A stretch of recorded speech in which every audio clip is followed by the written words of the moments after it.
in time. There we go. We were just about talking about you. All right. You showed up. You have a quorum at least, thank goodness. Call to order. Today's meeting of the Municipal Code Enforcement Board is called to order on, June 25th, 2025. Welcome, everyone. Please rise for the Pledge of Allegiance. I pledge allegiance to the flag of the United States of America and to the republic for which it stands, one nation, under God, indivisible, with liberty and justice for all. Please be seated. Agendas of today's meeting are on the wall at the entrance to the chambers. Remember to turn off your cell phones. The Municipal Code Enforcement Board consists of 7 members who are appointed by the City Council. We serve voluntarily.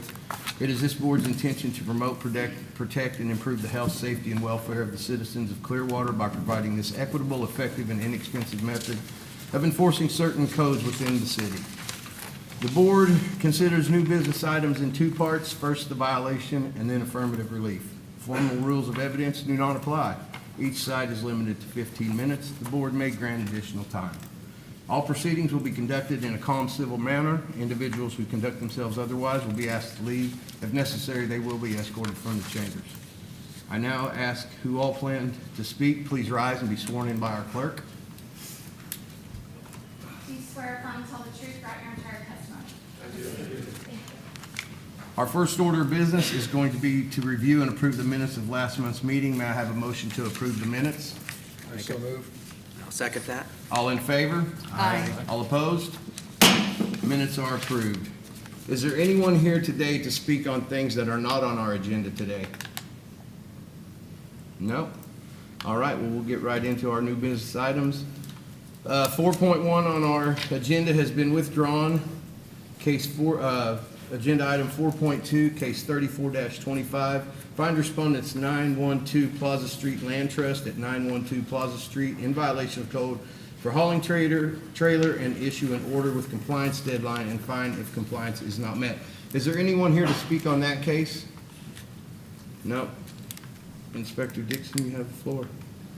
Good afternoon, Board. Inspector Dixon, City of Clearwater Code Compliance Office. This is case 34-25 for 912 Plaza Street. There is one violation at the property for a hauling trailer parked in between the principal structure and the right-of-way. Notice was posted and mailed out in March. Compliance date's coming past. The certified mail was unclaimed.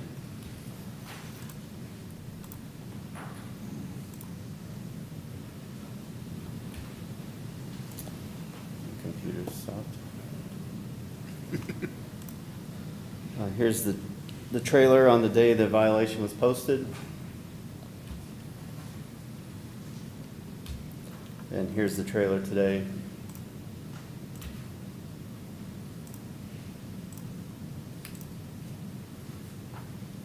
Is this a construction zone? I've seen the construction fence up. No, they tore a house down next Oh, door. okay. Compliance will be met by removing the trailer and putting it in the backyard behind a fence or removing it altogether. She running slow today? Yeah.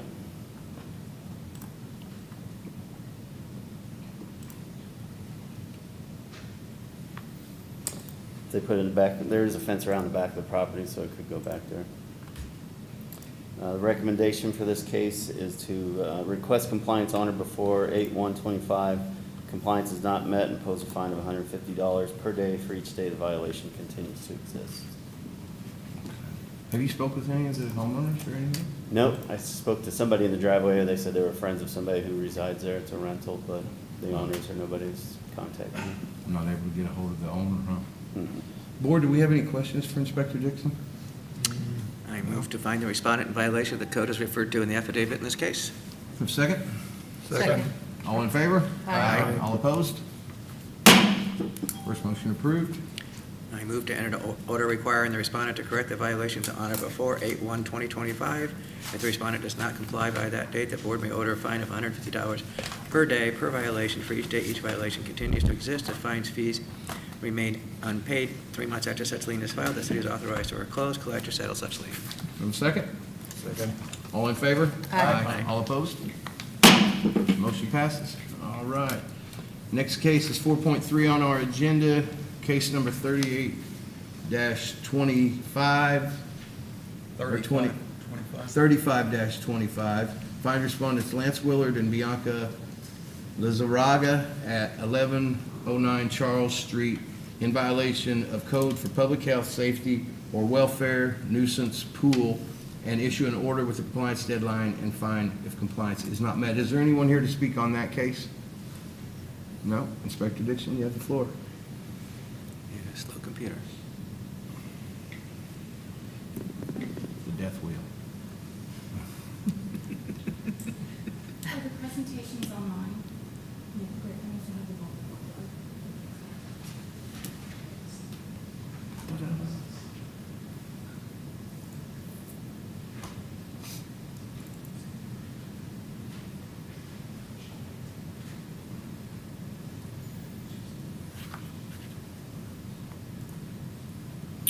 This is case 35-25 for 1109 Charles Street. There's one violation at the property for an unsafe pool. It's a pool, new construction that's not guarded by any kind of barrier. Notice of violations went out in February, and the property was posted in February also after no response and return mail came back. It's a remodeled property. Back in that back left corner, there's a pool there that's unsecured. And here's the pool, closer view. And it's, this is the sidewalk. You can just walk onto the property. Nobody resides there, so it's a safety violation. Compliance can be met for the pool by placing a barrier around the pool to prevent access. And we request compliance on or before 7/23/25. If the violations continue to exist, impose a fine of $250 per day for each day the violation continues to exist. It's owned by two people. They're in a little bit of a dispute. I think the dispute has been worked out now, and I'm in contact with one of the owners, and they tell me they're working diligently to get a barrier put up around the pool. I'll give some time then. I have questions. Go ahead, sir. How long has it been going on, since February? No, I think this was first brought to my attention after the storms last year. Okay, the pool was there then? Mhm. Okay, is there water in the pool? Yes, And there is public access to it? right. Okay. And if I'm not mistaken, just as a comment or question, the main point of the fence around the pool is to keep maybe a younger person from falling in. Yes. Okay. Any other questions, board? I have a comment. Okay. If it's been going on since the storm, and I know that he's asking until the 23rd, but the sooner the better on a fence. Nobody wants the hindsight. You know, nothing's happened in that period of time, but I think it's important enough to just say something about it, that the thing needs a fence put up, needs to be protected. What would you recommend? What date? 2 weeks? Something Or like- sooner than 7/23, because that's almost a month from now, and sooner rather than later, I would say 10 days, 2 weeks, something like that, to get it handled or have something done that's effective. July 3rd? That's next Thursday. Mhm. Yeah. And you know, I know it's, if I'm, It's a barrier. right, but I'm looking further at this. It says after 3 months from the recordation date of such a lien. A lien is one thing, but I'm questioning whether or not there's any ability to do something more effective in terms of a barrier in place beyond what we're looking at here. I don't want to overstep our legal bounds, and it may be better addressed to our attorney, but I think it's important to just consider that. Board, do you have any thoughts on that? I have another question. They say they're working diligently. Have they told you what they're doing, what actions they're taking? But they say they want this rectified as soon as possible. $250 a day should do it. Starting on the 3rd of July? Is that what you think? Yeah. Yeah, I mean, is everybody in agreement with that? mean, Yeah, that I think sounds- so. Yeah. It's You know, not safe for sooner- children or pets. Sooner Yeah. the better. Yeah. Yeah. So, okay, yeah. Mr. Chair, my only suggestion would be that sometimes with the tight deadlines, as you know, you have to come in and sign these orders, and then we have to get them out in the mail. Yeah.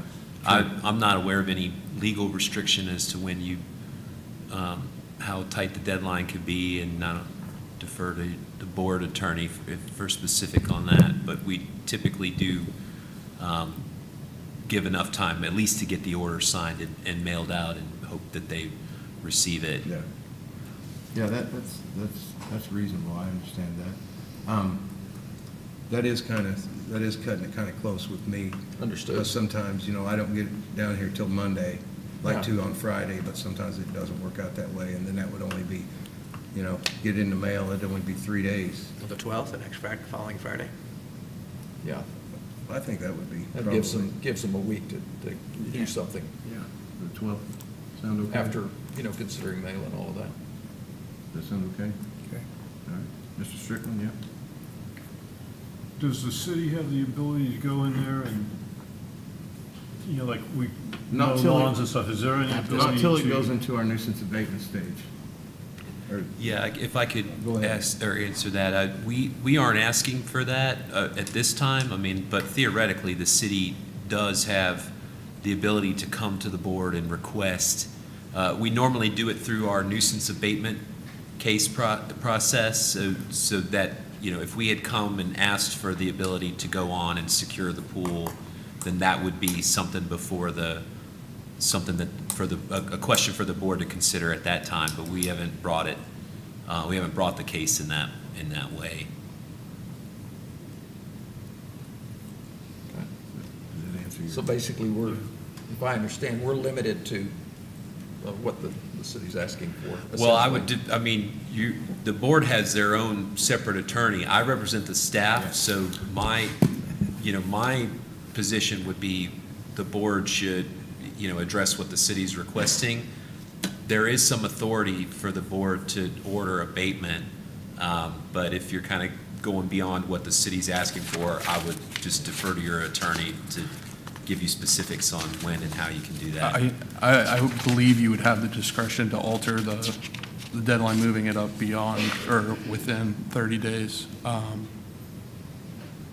I think given that extra week would be with mailing and everything and getting it, and just for the record, I think somebody said the 12th, that next Friday is the 11th. The 11th, okay.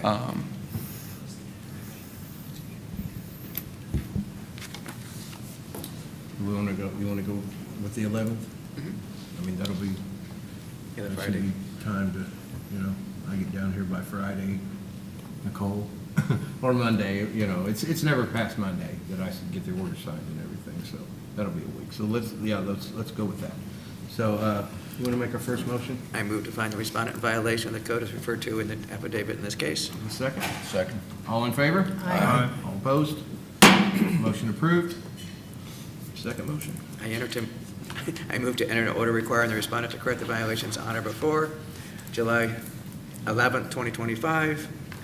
If the respondent does not comply by that date, an order of $250 per day per each day each violation continues to exist. If fees and fines remain unpaid 3 months after such lien is filed, the city is authorized to foreclose, collect, or settle such lien.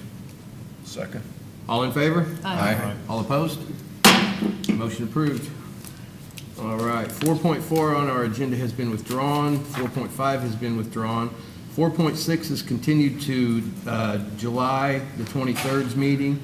4.7 has been withdrawn. Our next is 4.8, case 40-25, find respondents Baum Holdings LLC at 234 Palm Island Southwest in violation of code for short-term rental, and issue an order with the compliance deadline and fine if compliance is not met.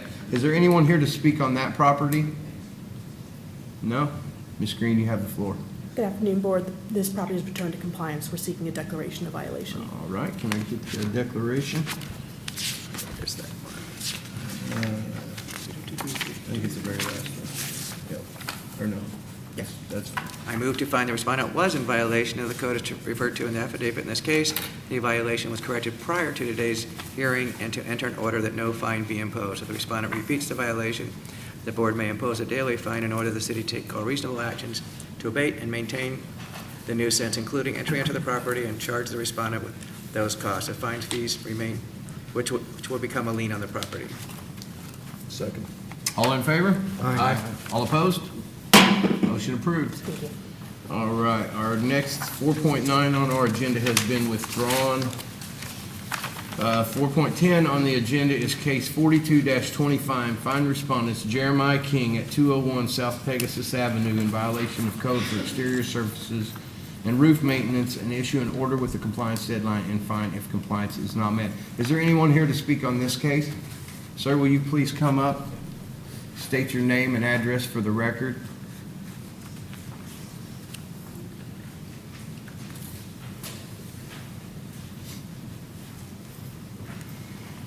Hello, my name is Jeremiah King, and my home address is 1997 Arvis Circle East. Mr. King, are you admitting or denying the violation today? Admitting, You're admitting it? yes. Okay, can I have a first motion, please? We move to find the respondent in violation of the code as referred to in the affidavit in this case. All right. Second. All in favor? Aye. All opposed? Motion approved. Mr. King, if you'll have a seat, we're going to hear from the city, and we'll bring you back up. Okay. Okay, thank you. Inspector Stevens, you have the floor, sir. Good afternoon, Board. John Stevens, Code Compliance Inspector for the City of Clearwater. This is case number 42-25 regarding 201 South Pegasus Avenue. We have two violations here, one for Code Section 31502B for exterior surfaces, and 31502 D1 and D3 for roof maintenance and cleaning the roof. So the notice of violation, this actually started back August of last year, and it was sent out with a courtesy letter. And I'd had a little bit of conversations with Mr. King, and there was some work done to it, and then it stalled. So back in January, we ended up, because obviously the hurricanes came, that delayed a lot of work and stuff for a lot of people. So ended up going and sending out another notice of violation, and had to eventually end up posting the property. The compliance date after I did the posting was set for March 7th, and that mail ended up coming back returned, but again, the property was posted, as you can see there in my picture. That was the physical posting for today's hearing. And then this is actually the picture of the property when it started back in August. You can see a lot of the mildew there growing up on the wood trim and everything, and also on the side of the siding there on the house. And you can also see the elements up on the roof there, the torn tarp. It's kind of up here in this area in the corner, and then over on this other picture here, that's where another tarp is, and there's some cinder blocks that were up there trying to hold those down. By September of last year, he had actually came out, he had pressure washed part of the house, but then he ran into an issue and couldn't finish it, and that's still kind of where we stand today as we go through the pictures. As you can see, this is what it looked like back on January when I had to post the property. Nothing had been taken off the roof. The rest of the house hadn't been pressure washed. Mr. King did send me a copy of a contractor's quote that he had been speaking with to try to get the roof repaired, and that was back in March. And then I waited, nothing ever occurred. Back in May, we were still at the same place that we were back then, so I went forward bringing it before Code Board, because when I ended up checking our system, there had been no permits applied for to fix the roof.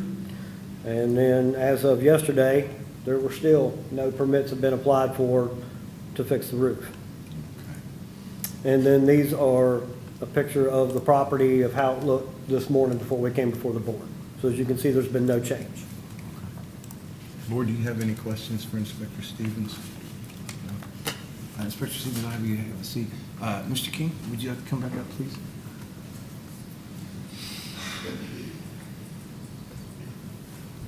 Oh, how's it going, Mr. King? Doing well. Doing well? Yeah. Be a lot better when this place is all fixed, right? Oh, absolutely. So what's going on? So, quick back history on this property. This was a property I inherited from my mother back in 2017.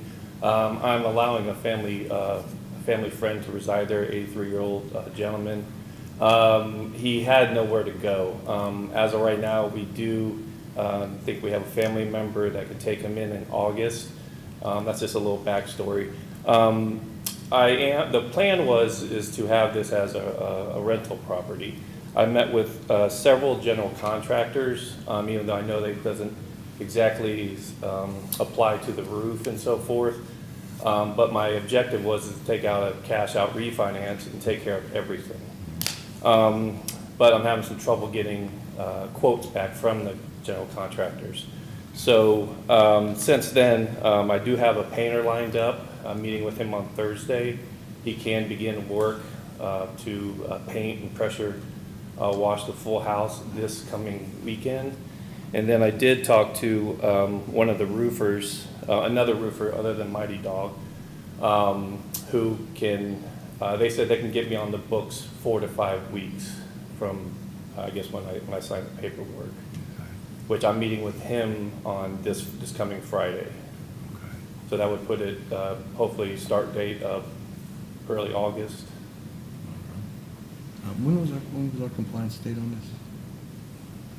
What was our compliance date on What it? was our compliance date, Inspector Stevens? Let me bring it up real quick, because we actually didn't make it to the recommendations and whatnot. Oh, we hadn't made it there Yeah, yet? we hadn't made it there yet. I'm sorry. So we didn't know. Not a problem, I can cover that real quick, so obviously. Yeah, Mr. King, I'm sorry, I brought you up just a hair too soon. Oh, We no gotta worries. see what the city wants to do before we can decide on, I'm sorry, my bad, I'm getting ahead of myself. John, I'm sorry. It's not a Continue. problem. So basically, compliance can be met for the exterior surfaces by cleaning off the mold, mildew, algae, things like that growing on the side of it and maintaining it on a regular basis. Compliance can be met for the maintenance of and cleaning the roof by cleaning again off all that debris that's not structural elements of the roof, such as the tarps, cinder blocks, sticks, et cetera, and then repair the roof to code so it's safe, secure, and in a watertight condition. And then we are actually asking for compliance by July 25th or a fine of $150 a day per violation for each day it exists. Okay. All right, there we go. 50 a day. Mr. King, you can come back up now, I'm sorry. And you don't think you can get the roof going until like the 1st of August? The what now, You sorry? don't think you can get the roof started before the 1st, if you approve a roofer by then? Or you know? I was just going by the information he conveyed to me. I literally got off the phone with him in the parking lot, and he said that they could get me on the books 4 to 5 weeks from today, as far as getting the actual work started physically. The painting aspect could be done obviously a lot sooner. I did try to get some of that mildew off by myself, but some of the parts I couldn't reach by myself. Yeah. Board, do we have any questions for Mr. King? I have a comment or two. Okay, go A ahead. suggestion, and that might be perhaps we set it for a revisit 30 days from now to see where it's at, compliance, maybe 2 months out, or an update for 30 days from now to see how well it's progressed. And by then, I would expect you to be able to get a roofer, and if the painting happens and it shows progress, then good. So what, like our August meeting? Is that? Or an update in July. Or we could put it out, and he can have it all done in the time frame he's doing. True enough. And that way, we're just done with it. For August. your sake and our sake both, we're done with it. Why don't we leave the motion as is with an extended date, Yeah. so he can get the roof done and everything done, not a look back. He won't have to return. I mean, we can do that, can't we? Yeah, we can extend the date. Yeah. We can extend the date. Yeah. Yeah. From July till what? Like? August 20. When's our meeting? When's our meeting in Well, August? the longest thing would be the roof, and like I said, that's per my fine. conversation with him literally about an hour ago, he said like 4 to 5 weeks. Yeah, before they even start. Correct. That's only gonna take him a day or two to do a roof. Yeah. But even if Yeah. even if, I do. we set it for August, the roof will be done, or have a contract in place, or Yeah. permit will be pulled or something. There'll be some Nicole, indication. when's the August meeting? When's our August meeting? The 23rd? No, that's July. Please hold. 27. August 27th. You want to, Board, are you comfortable with extending it to the 27th? That's going to give you, August 27th is going to give you plenty of Yeah. time. And you're going to keep in contact with Inspector Stevens to let him know what's going on if you know, your roofer flaked out on you or something, you know what I mean? A lot of stuff can happen. So, Yeah, absolutely. I mean, he slipped betwixt a cup and a lip, is what my dad used to say. So, you know, just keep him informed of what's going on, and we'll go that route, okay? Yeah, sounds good. I appreciate it. Okay, do we want to, let's make our second motion? I move to enter an order requiring the respondent to correct the violations on or before August 27th, 2025. If the respondent does not comply by that date, the board may order a fine of $150 per day per violation for each day each violation continues to exist. If the fines and fees remain unpaid 3 months after such lien is filed, the city is authorized to foreclose, collect, or settle such lien. Second? Second. All in favor? Aye. All opposed? Motion approved. Thank you, Mr. King. Thank you. Our next up is 411 on our agenda, case 43-25, fine respondents William R. Black at 2390 Willow Street Trail in violation of code for abandoned building and issue an order with compliance deadline and fine if compliance is not met. Is there anyone here to speak on that? Yes, there is. Yes? Sir, if you'll come up and give your name and address to our clerk for the record, please. As a comment? As a on the comment. property? Oh. Yeah, this isn't the property owner. Oh, this isn't the property owner? Okay, well, have a seat again, and I'll call you back up in just a bit, okay? I'm sorry. No problem. I should probably say someone who represents the property before I, okay. Mr. Stevens, you have the floor. All right. Again, afternoon, Board. John Stevens, Code Compliance Inspector for the City of Clearwater. My case number has disappeared off of there, so I apologize. It's case number 4325 regarding 2390 Willow Tree Trail. And this is basically number of violations here. One for 3-1503 A, B1, B2, and B3 for basically having a nuisance building in a public nuisance condition, an abandoned building and an attractive nuisance. You guys may have remembered this case from back in April's code board. This was a house that had burnt down the previous year, I believe it was, and the fence had fallen down. There was access to the pool. Pool was green. The rest of the house hadn't been boarded up, and there was a bunch of debris on the property as well as several abandoned vehicles at that time. And we dealt with those cases then, so this is just dealing with mainly the status of the house right now. Notice of violation was posted and mailed back on March 19th. I actually spoke to the property owner at the property that day with a compliance date of April 2nd. And then the certified mail never came back, but it was already posted. This is the posting that day along with a picture of the front of the residence. And then this is the posting for today's meeting. And even though that I've had contact with the gentleman since this initial date and everything, I tried to get a hold of him earlier this week to see if he was going to be here today, and I was not able to get a hold of him. So this was the actual condition of the property when we first did the posting. You can see there was part of the fence down right there, which is actually supposed to go up here and conceal the AC unit and some of this other stuff here. I believe it's actually part of the furnace. You had the unboarded up window in the front that would actually allow someone to be able to crawl through that main window and make them way back to the back pool area here, where again you can see that was the green pool on the date with part of the fence down here on the ground at that time. Another picture of the front, which is kind of hard to see, but there's actually a hole up here in the roof where the fire was burning, and I guess the fire department had to go in there and probably do some other stuff to ventilate and whatnot, but there's obviously an open hole in the roof. This was on the compliance date on April 2nd, and as you can see, there was no real change to the property at that point. Windows still remain unboarded. Access was still open to the pool at that time. And then on 6/3, I went back out to the property in speaking with the property owner.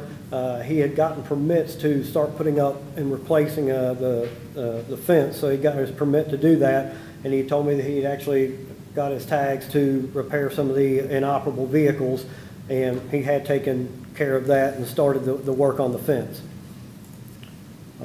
This was 6/3, where actually the contractors had completed the fence on that day. So there's been a little bit of improvement on the property, but there's still some major issues going on there. This was 623, and you can see that he fixed this fence over here on the side as well, and actually it's gotten the window boarded up, so now with the fencing there, that's at least cut off access to the pool. It's just still, there's nothing else going on with the house. There's not been any permits obtained whatsoever to try to do any other type of restoration to the house at this point. You still have the hole up there in the roof. So basically, compliance can be met for these conditions by actively maintaining the ground so there's no trash, debris, or overgrowth, treating and maintaining the pool so that it's not being ground for mosquitoes, having the necessary engineering analysis completed to determine if the structure is safe to rebuild, and if so, obtaining the necessary permits to rebuild the residence. If the structure is not safe to rebuild, obtaining a demolition permit and having the structure demolished. And then we are actually asking for him to come in compliance by August 25th, or a fine of $150 a day per day for each day the violations exist. All right. Board, do you have any questions? I do. How long has it been since you spoke with the owner? I believe it was right before June 3rd. I think he called me, it was either May 30th or June 1st, right in there. I can't remember the exact date.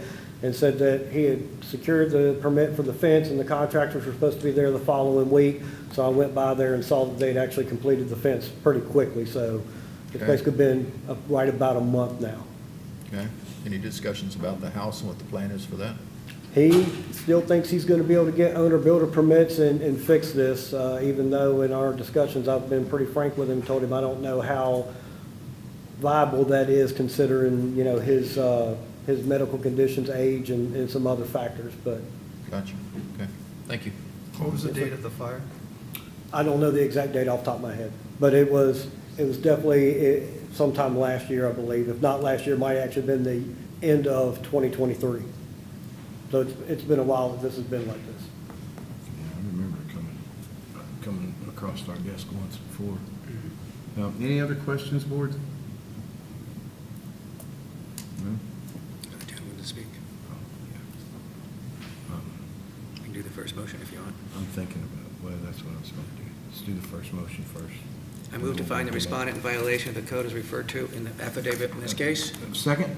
Second. Second. All in favor? Aye. All opposed? Motion approved. If you want to come back, sir?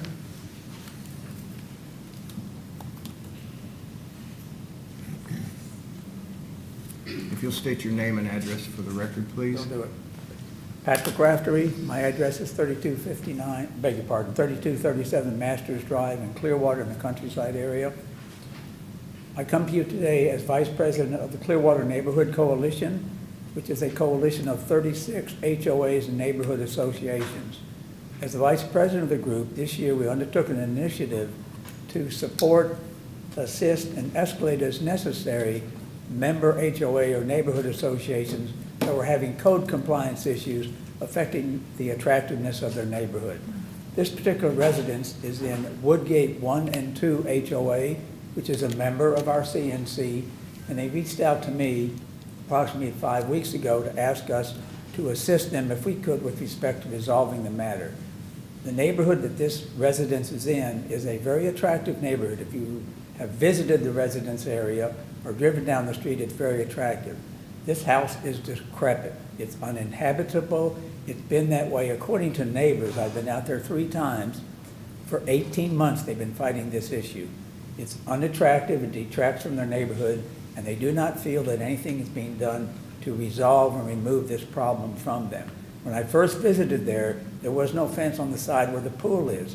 There was litter in the pool, including a grill. The pool is exposed, it's green, there's no barrier protecting children from it. Since that time, the fence has gone up. On the opposite side of the house, that fence is now up as of June 23rd, but the neighbor on that side tells me it keeps falling down, and her and her son put it up once, and they're no longer going to do that. So that fence is up now, but no, I don't know if it'll last much longer. And that gives anybody that wants to access to the backyard and to the pool, which again is unsafe. So the point we're trying to make, CNC, and on behalf of that HOA, is this is an absolute disgrace to have in a neighborhood and to have it for 18 months, they do not understand and are becoming quite frustrated. As Mr. Stevens has said, there doesn't seem to be a lot of activity taking place except to just avoid this issue with respect to the inoperable vehicles or in fact the condition of the house. I think it would hope that the board and the city and the compliance group can take care to resolve this matter on behalf of the residents in the area. I thank you for your time. There may be some residents from the same neighborhood that live there that would like to make comment as well to let you know how serious and long-standing the situation is. Thank you very much for your He's time. still paying his HOA fees?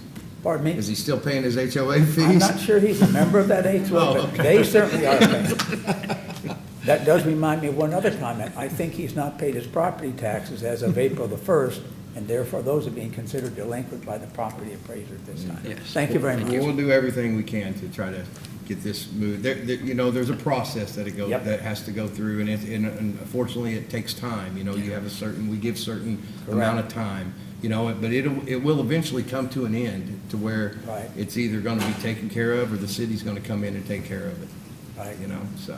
I do appreciate your efforts, and quite Thanks frankly, for coming. speaking on Thank you. behalf of the Thanks for residents, coming. trying to help them. Thank you very much. Is there Thank anyone you. else on this Thank you for property that would coming like to today. come up? There is. Okay, got here.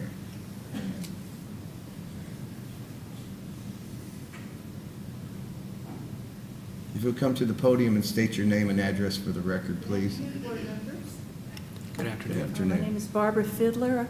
I live at 2443 Timbercrest Circle West, Woodgate 1 and 2, Clearwater, Florida.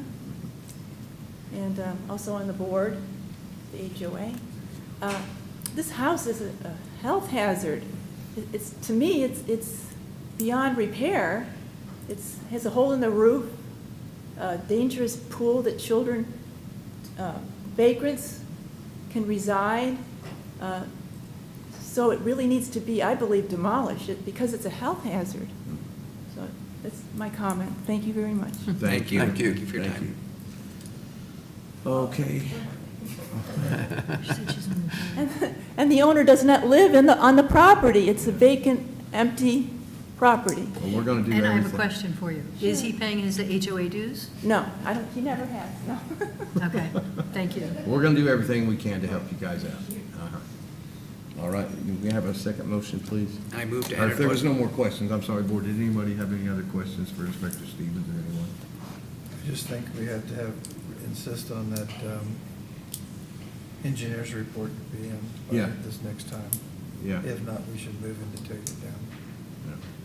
Well, eventually, it's gonna come before us as a nuisance abatement, and, you know, the city might have to go in there and tear it down, you know, and so. All right, no more questions? All right. I move to enter an order requiring the respondents to correct the violations on or before 8/25/2025. If the respondent does not comply by that date, the board may order a fine of $150 per day per violation for each day. Each violation continues as if the fines and fees remain unpaid 3 months after such lien is filed. The city is authorized to foreclose, collect, or settle such lien. Second. Second. All in favor? Aye. All opposed? Motion passes. Thank you, Board. Thank you, Inspector. Our next case is 4.112 on the agenda, case number 44-25. Find respondents Coda Budfit LLC at 1185 Court Street in violation of code for sign maintenance and issue an order with the compliance deadline and fine if compliance is not met. Is there anyone here to speak on that case? Ma'am, will you come up?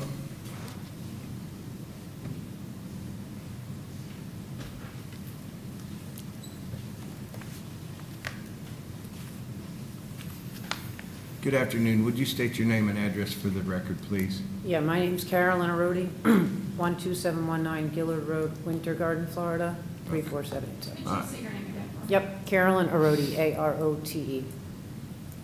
Mr. Rhodey, do you admit or deny the violation today? Yes, I admit it. You admit it? Okay. If you'll have a seat, we'll bring you back. I move to find the respondent in violation of the code as referred to in the affidavit in this case. Second. All in favor? Aye. All opposed? First motion passes. Inspector Burghardt, you have the floor. Good afternoon, Board. Stephen Burkhardt, Site Inspector for the City of Clearwater. This is case 44-25 regarding 1185 Court Street. There's one violation regarding code section 3-1502I for sign maintenance. Little bit timeline, there's a pole sign with damaged face panels. Both face panels were damaged during hurricanes in '24, so just a little reminder, was September and October. Since many signs were damaged during the hurricanes, I didn't reach out to property owners for a while, so I started to get in contact with the property owner in December '24. I spoke with the property owner about the sign, and finally, after the sign wasn't repaired, I sent a notice of violation in March with a compliance date April 4, 25, and I received the certified mail in March 18, 25. This is the sign. Both face panels are damaged, and the interior is exposed. The photo was taken in December 24 last year, and the picture is in May. So I moved the case to court board, and that was yesterday.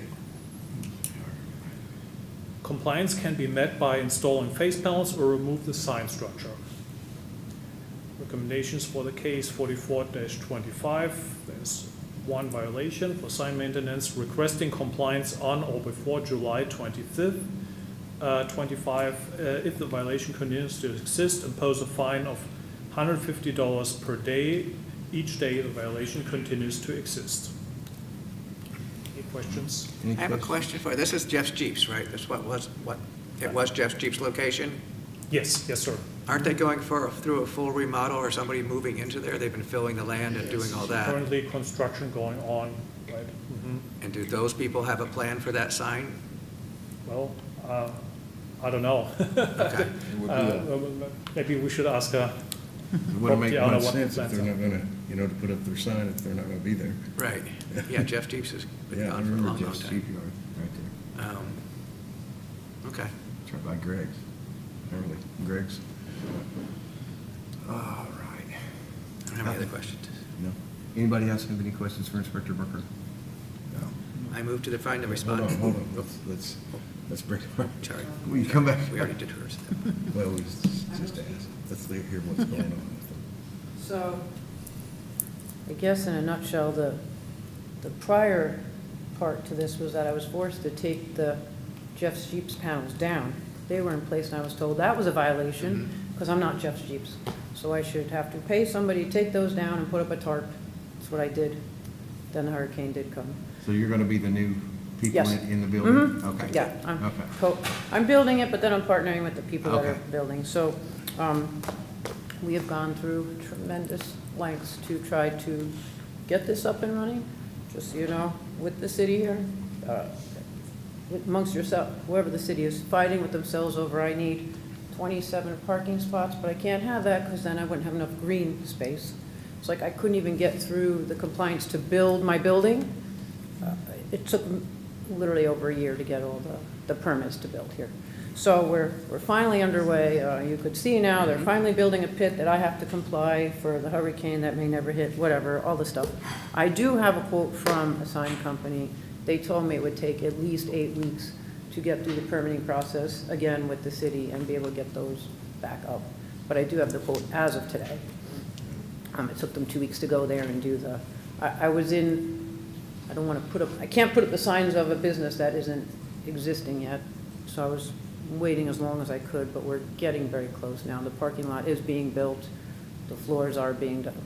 We're almost there. I hope to actually be in business by August, because it's been 8 months longer than I would have liked. So I am completely actively participating. I don't want to be in violation. I can't put up panels for a company that doesn't exist, and et cetera, et cetera. So I don't mind. I just think realistically, they told me it would be about 8 weeks till they could get through, because they need permits to do the signage properly. the city is gonna take 8 weeks to get? The sign company said by the time they draw up, give the city what they need, get approvals, and then get them installed would be about an 8-week process. Okay. Yep, The whole so, process, yeah. I was gonna say, wow, And Dana I have and them a guys question. never take that Yeah. long for. Would you down be there. open by then? Or ready to open your business? Yes, yeah. assuming I can get a CO and all of that, like I said, I mean, they're super actively wrapping up what they can, but it would be within that, I would have liked to have been open by now, so. Right. At this point, I don't know 100% that the parking lot is one of the worst tragedies I've ever seen that I'm trying to build. But I believe they're actually pouring the concrete today for the wall that they built, so. Again, so I'm assuming the panels could go up within a time frame of being able to, within a few weeks of opening officially. Okay, thank you. We set it for 2 months from now. Yeah, You wanna do the August thing again? 8/27? And then 8/25? see if, even if it's not complete, they can come back and let us know where they are in the process. Right. Is it No, 8/25? 27. Bump it another month 8/27. if needed, or it's done. All right, You 8/27? wanna do 8/27, just give her another 30 days to, 60 so that'll days. be like, Yeah, Another 30. well, it'll. Another 30 days. Add it on to what she has. Good. Inspector, did you have something to say? I just want to give some clarification. So there's no permits required for the sign for the work that the city asked for. The installation of face panels does not require any permits. And we don't ask for installing a blank face panels or a tarp, anything that covers the cabinet. So we don't ask for a permanent solution for that sign. Seriously?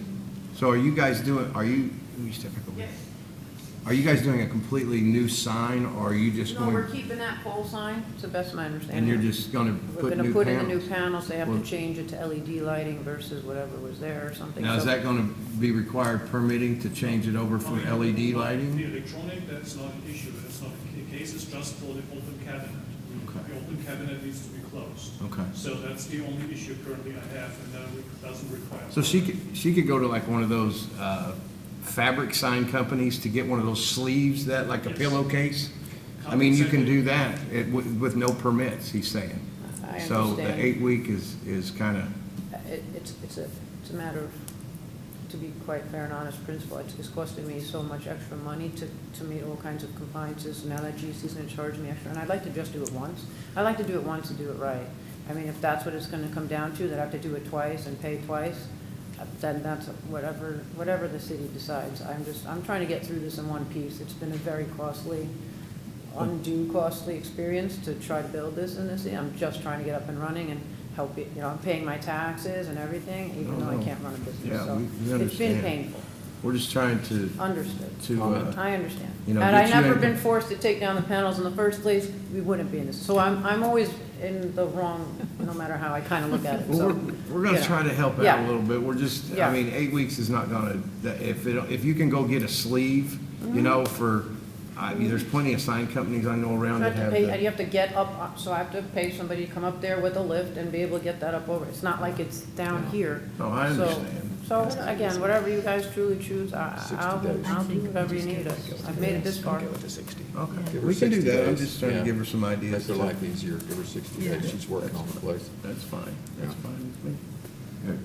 Code, is it, or board, is that okay? Everybody in agreement on that? Okay, all right. I move to All right, thank enter an you. order requiring the respondents to correct the violations on or before August 27th, 2025. If the respondent does not comply by that date, the board may order a fine of $150 per day per violation for each day each violation continuing to exist. If the fines and fees remain unpaid 3 months after such lien is filed, the city is authorized to foreclose, collect, or settle such lien. Second. All in favor? Aye. All Aye. opposed? Thank you, board. Thank you. All right, case, agenda item 4-13 has been withdrawn, 4-14 has been withdrawn. We are 4-15, case number 47-25, find respondents Belcher Professional Complex at 1419 South Belcher Road in violation of code for abandoned building, and issue an order with compliance deadline and fine if compliance is not met. Is there any one representing the property that would like to speak? Please come forward. Both of you, one of you, whoever wants to come up here. We'll take both of you instead.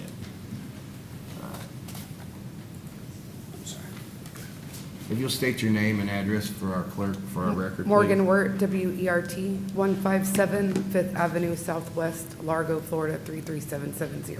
All right. Holly Jones, 14968 Newport Road, Clearwater, 33764. And you guys are the owners or Property manager. property managers? I have a question. Do you admit or deny the violations? Admit them? Okay, if you'll have a seat, we'll be right back with you. Can I have my first motion, please? I move to find the respondent in violation of the code as referred to in the affidavit in this case. Second. All in favor? Aye. All opposed? All right. Inspector Maddox, you have the floor. Good afternoon, Board. Kevin Maddox, Code Enforcement Inspector for City of Clearwater. This is case 4725 for 1419 South Belcher Road. It's an abandoned building. One violation for 3-1503B2, abandoned building.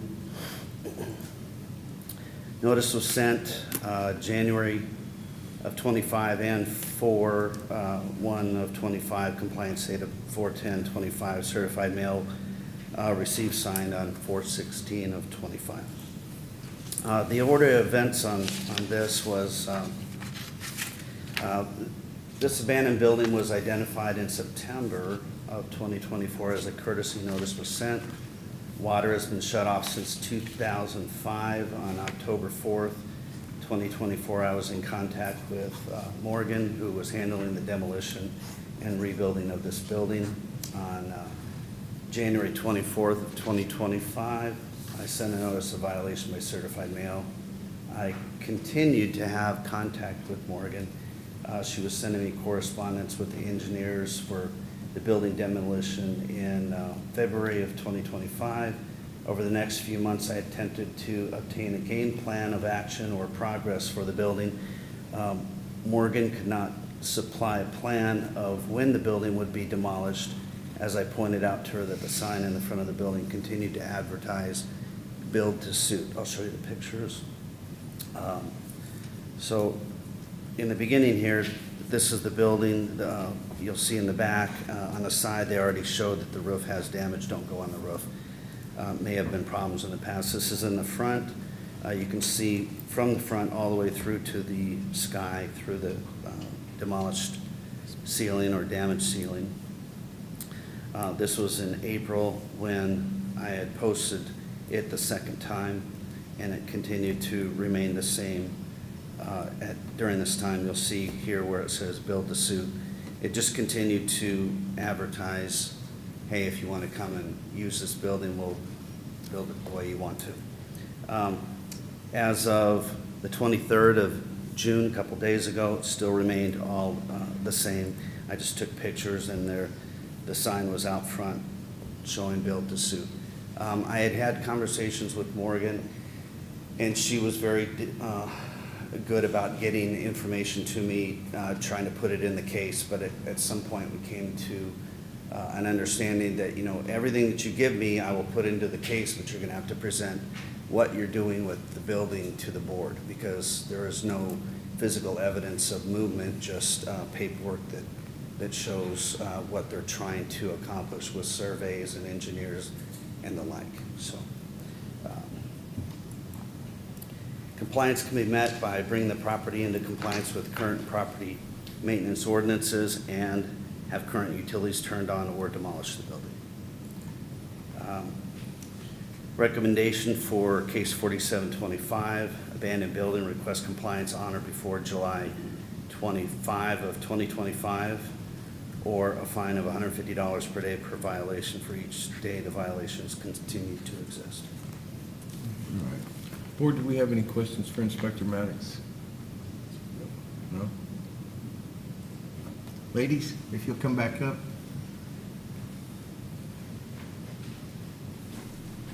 I'm going to have a seat. Yeah, go ahead and have a seat, sir. So what do we got going on with the building? So if I can just give you kind of a general overview of what's kind of transpired over this time frame, and then Sure. Morgan did all of the specific conversations with the compliance officer, and we've kind of been involved in this project together, though she's the muscle behind it all. We did submit We have recently submitted, which you may have a copy of, if not, we've brought copies from, we finally hired a contractor. He has completed the survey, he's initiated the civil engineering with Howard, and we expect that to be back either Friday of this week or Monday of next week. And then our next steps through Taunton Construction are developing the architectural plans, completing the due diligence, submitting the permit applications, and preparing physically for the demolition. He did include with that two demolition bids. proposals, and he's seeking two more. I'll back up for just a second. At the point that we got our initial courtesy notification, we were already working on this. And that was immediately following Debbie, Hurricane Debbie. Since then, we've also had Helene and Milton come through. So when we first started this, our normal contractors that we use, that we trust, that we know, were tied up. They couldn't help us. So they kind of said to us, okay, start from the architectural engineering side of it and see what you can get done there. We can get the plans done, then we can submit to, for bids to contractors. So we started that. That part of the process wasn't much easier. We reached out to, over that time frame, I think it was 14, we have a list of them, engineers and architects that we reached out to just to get estimates for what the plans would cost. We set those down and, tried to make sure they were all apples to apples. The problem with that was that the pricing was so vastly different from $16,000 to $163,000 that we kept trying to bring more people into the process to legitimize those bids. And out of those 14, 8 couldn't take it on. Now, is that for a rebuild or for a complete demolition? And then building a new building? We're going towards both. We're trying to determine right now whether complete demolition or demolition to the exterior walls makes the most sense. In the course of that, they're also trying to see if there's any potential to add a story to it. So we don't know exactly which direction that's going yet. There are 2 additional bids for to keep the exterior walls and foundation and redo everything inside to see what makes the most sense, what's most feasible. Before we initiate the demolition part of the contract and apply for those permits. How long do you think that's going to be before you make that determination? Yeah, the GC on the project submitted a letter that we brought with us, that we submitted previously, but that we also brought with us, that is asking for a 90-day extension to finalize the plans and submit for permits. He believes in 90 days we can be completed with at least that much. So you'll know whether you're going to keep it or you're going to knock it down? We will, not only will we know that, but we will have already submitted for permits by that time.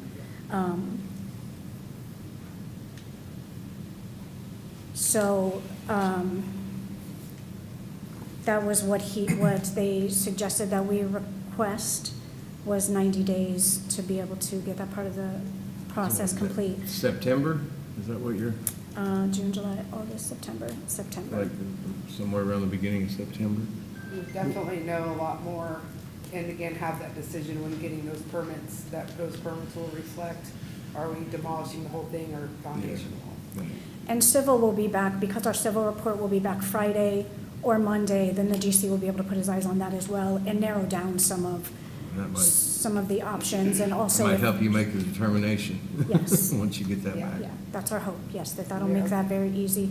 We have a property owner who's ready, who wants this project behind him, who wants to have a building he can present to people and have an income stream.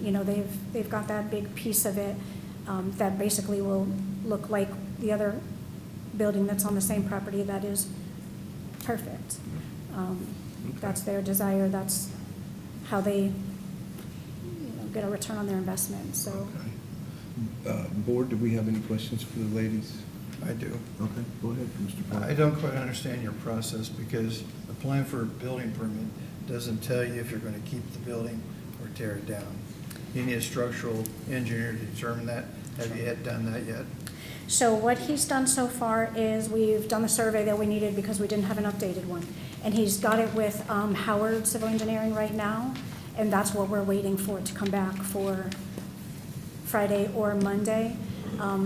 He's doing a feasibility study at the same time that all this is going on so that we know what our options are.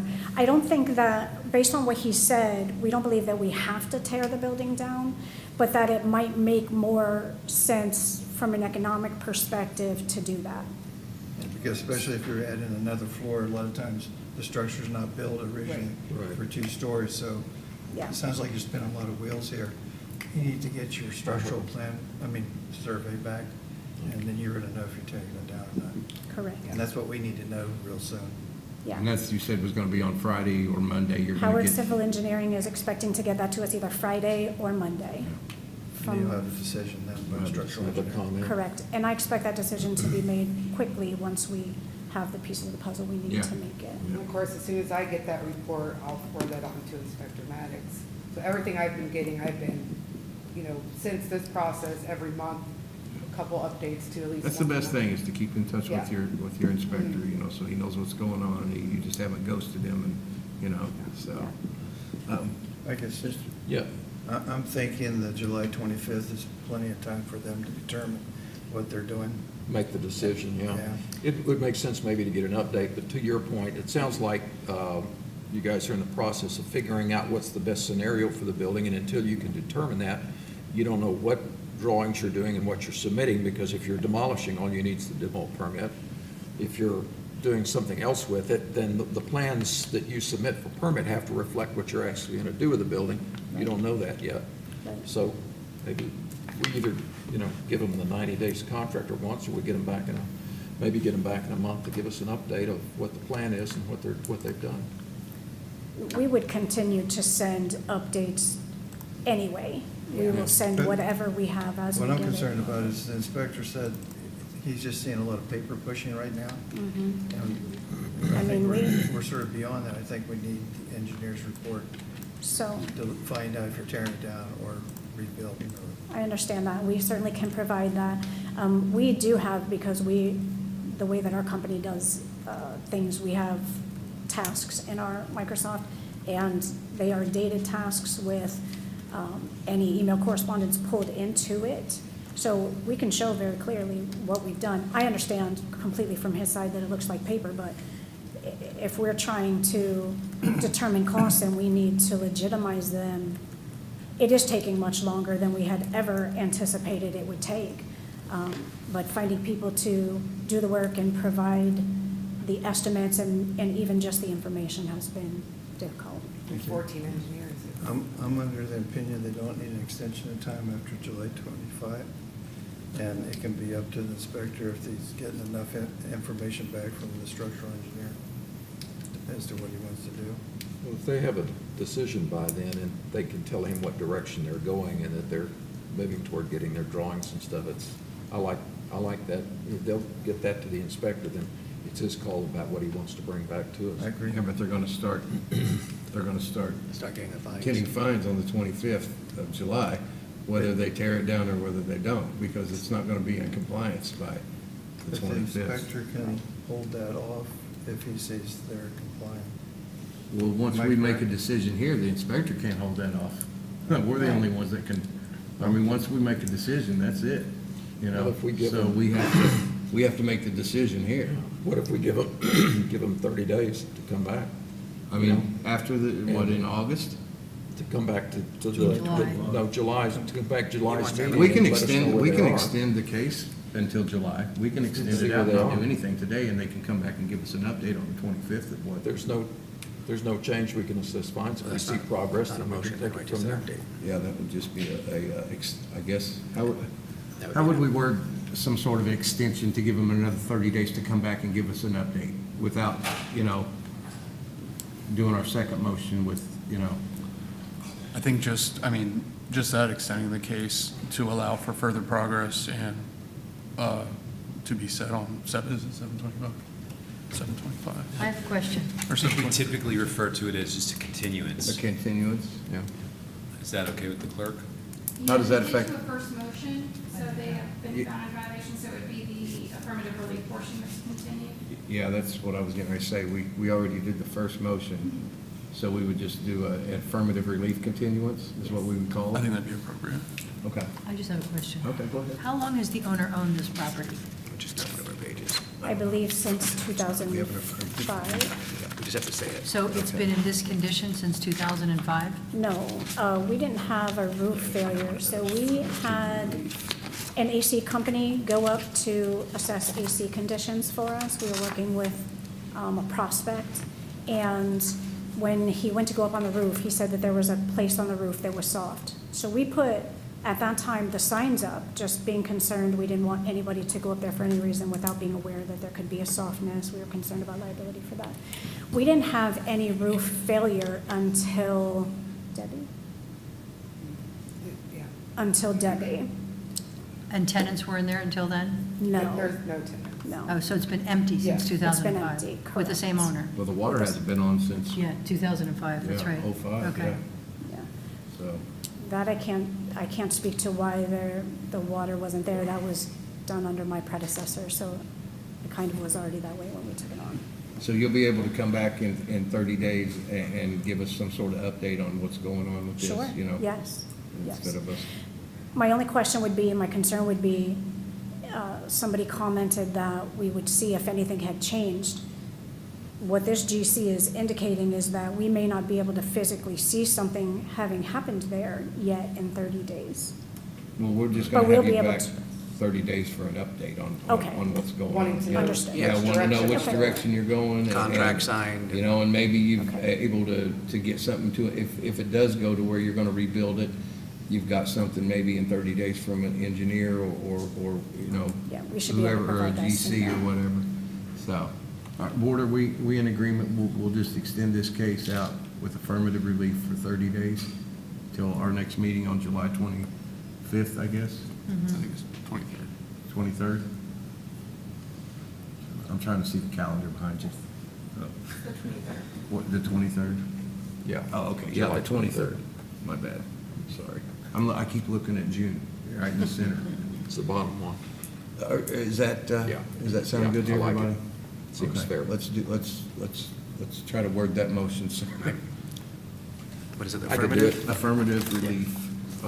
I make a motion on case 47-25 to offer, to give affirmative relief until our next meeting of July 23rd, 2025. Have a second? Second it. All in favor? Aye. All opposed? All right, motion carries. We will see you guys in 30 days. Thank you. Hopefully you'll have some answers. Thank you. All right, 4.16 on our agenda has been withdrawn, so we are here to accept the affidavit. We're on to old business items. Accept the affidavits of compliance as listed. We are going to do 5.1.1, 5.1.2, 5.1.3, 5.1.4. Can I have a motion? I move to accept the affidavits of compliance as listed. Second. All in favor? Aye. All opposed? All right, on to our next case, it's 5.2 on our agenda, case 12-25. Accept the affidavit of noncompliance for respondent Thomas Rizgovsky at 1384 Seabury Street for grass parking. Is there anyone here to speak on that? Sir, will you come up and state your name and address for the record, please? Hello, everyone. Hi. My name is Thomas Wiskowski from 1384 Seabury Street, Clearwater. If I seem a little disheveled today, I was up all night. My cat fought with a possum, and I haven't really gotten much sleep, so I'm just trying to get through this. Okay. So what's going on here with your property? I brought my RV from my father. My father passed away a little while ago, and I brought my RV to my house. My house is a different type of structured house. It's an L-shaped house, and my RV had been there a few times before, back in the early O's. And I brought it because the last hurricane that we had, I had no option to leave the property, and luckily nothing happened. So I brought the RV, and at that time, I had a bladder stone infection that I got operated on. So I was kind of trying to do things both at the same time, and the vehicle was there for a couple days, and I got fined for inoperable vehicle, and I was contacting the code enforcement, trying to get things, straightened out. I finally got the license on it, and then I got another infraction that, was on the grass, and every time I satisfied a code violation, I got another violation. But it seems that something is, maybe the code enforcement didn't get the email, because when I got the on grass violation, I had contacted code with an email, and I have the copy of the email here, where I sent them pictures of it being placed on. I had cement, like 48-inch, 36 by 36 cement pads to put down on the vehicle, so they're off the grass, and they never responded to me. So I have a copy of the email here. I think technically that's still on the grass, but just on a pad, maybe. I'm not Yeah, sure. I got four there. And I don't think that RVs are allowed in the front of houses unless It's not in they're the front of the house. It's behind a fence. It's behind my primary structure, and it's behind my neighbor's primary structure. Is it fenced in? It's inset. I have pictures of it if you want to see Probably need to it. see the case, if we can see it. I'm going to bring Inspector Jensen up so we can review the case, and I'll bring you back up here in just a bit, Okay. okay? I want to I don't remember this one, so I need to see what's going on. Inspector Dave Jensen, Code Inspector of the City of Clearwater. See if I can find some pictures of this. Yeah, let us see This what's was going brought on. to the board a couple of months ago. There's been several different violations on the property. We do have a pending order for accumulation of junk and debris. We've actually gone out to the property to do that cleanup. We met with Mr. Ruskowski. Our manager, Ms. Mulder, and I met with him on the property, spoke to him in person. Some cleanup's been done there. We're working on that. In that time, there have been several emails and several personal conversations between Mr. Ruskowski and myself regarding the RV parking. It has been made abundantly clear to him, both by Ms. Mulder and myself, that that RV cannot be parked where it's at, period. There will be no exceptions. There cannot be, again, regardless of the layout of the house.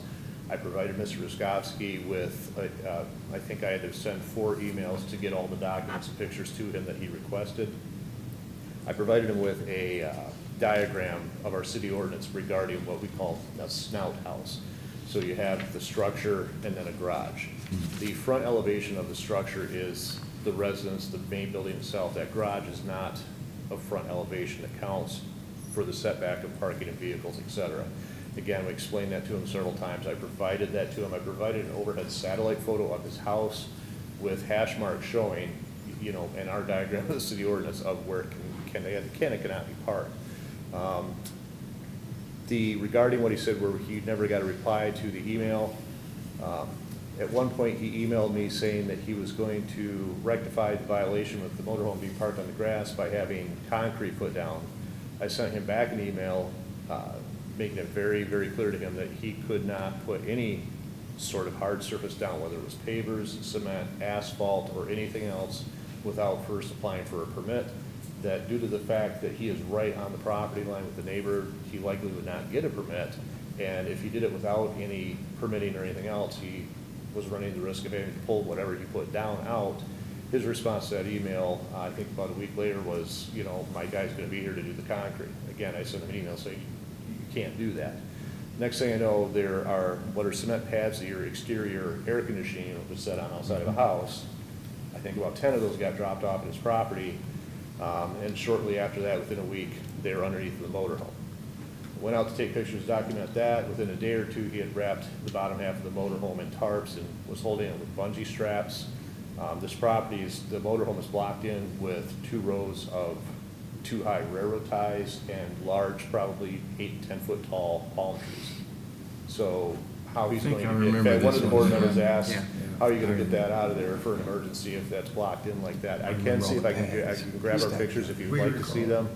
It's in the same condition today that it was, if I just back up here, will that go up to the? I just need my folder.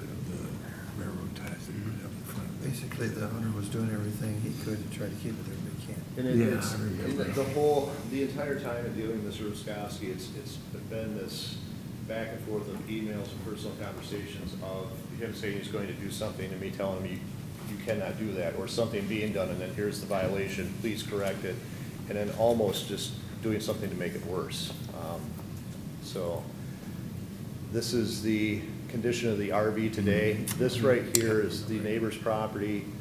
That post right there basically is the property line, running right straight down here. So you can see he's got the RV and these railroad ties butted right up to the property line.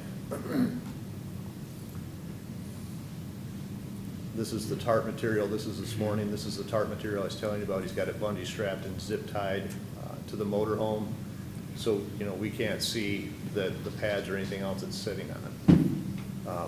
When this first started, I noticed that the motorhome was sitting there with an expired plate on it, posted with the expired plate notice.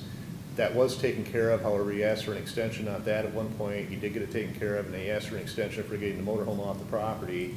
I allowed him that, and then the next correspondence I had with him was, I'm not gonna move the motorhome because I need it there to get out in an emergency like a hurricane or something like that. So, Mr. Ruskowski, right, the last board meeting, I think it was last month when I presented, the month before, is nearly $400,000 in liens on a current violation for operating a rental at this residence without a residential rental BTR.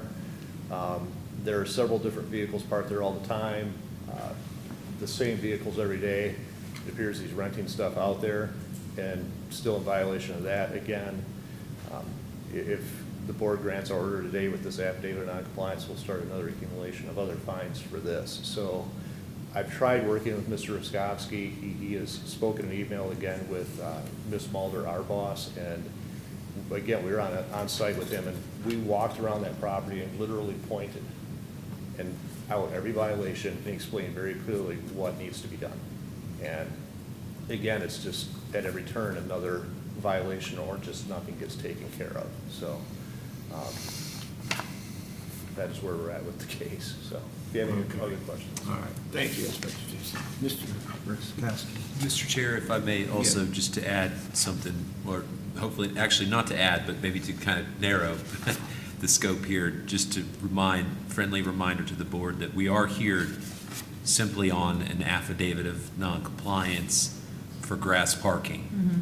So, and what that means procedurally is the board's already made a finding that parking on the grass, or the manner in which it's parked, was not in compliance with the code, and set a deadline for it to be cured. The inspector went out on that deadline and determined that it was not in compliance. So it's really just a matter of, was it in compliance on the day or not? And so you accept, if it was not, then you're accepting that affidavit. If you determine that it was in fact in compliance, then you would not accept the affidavit.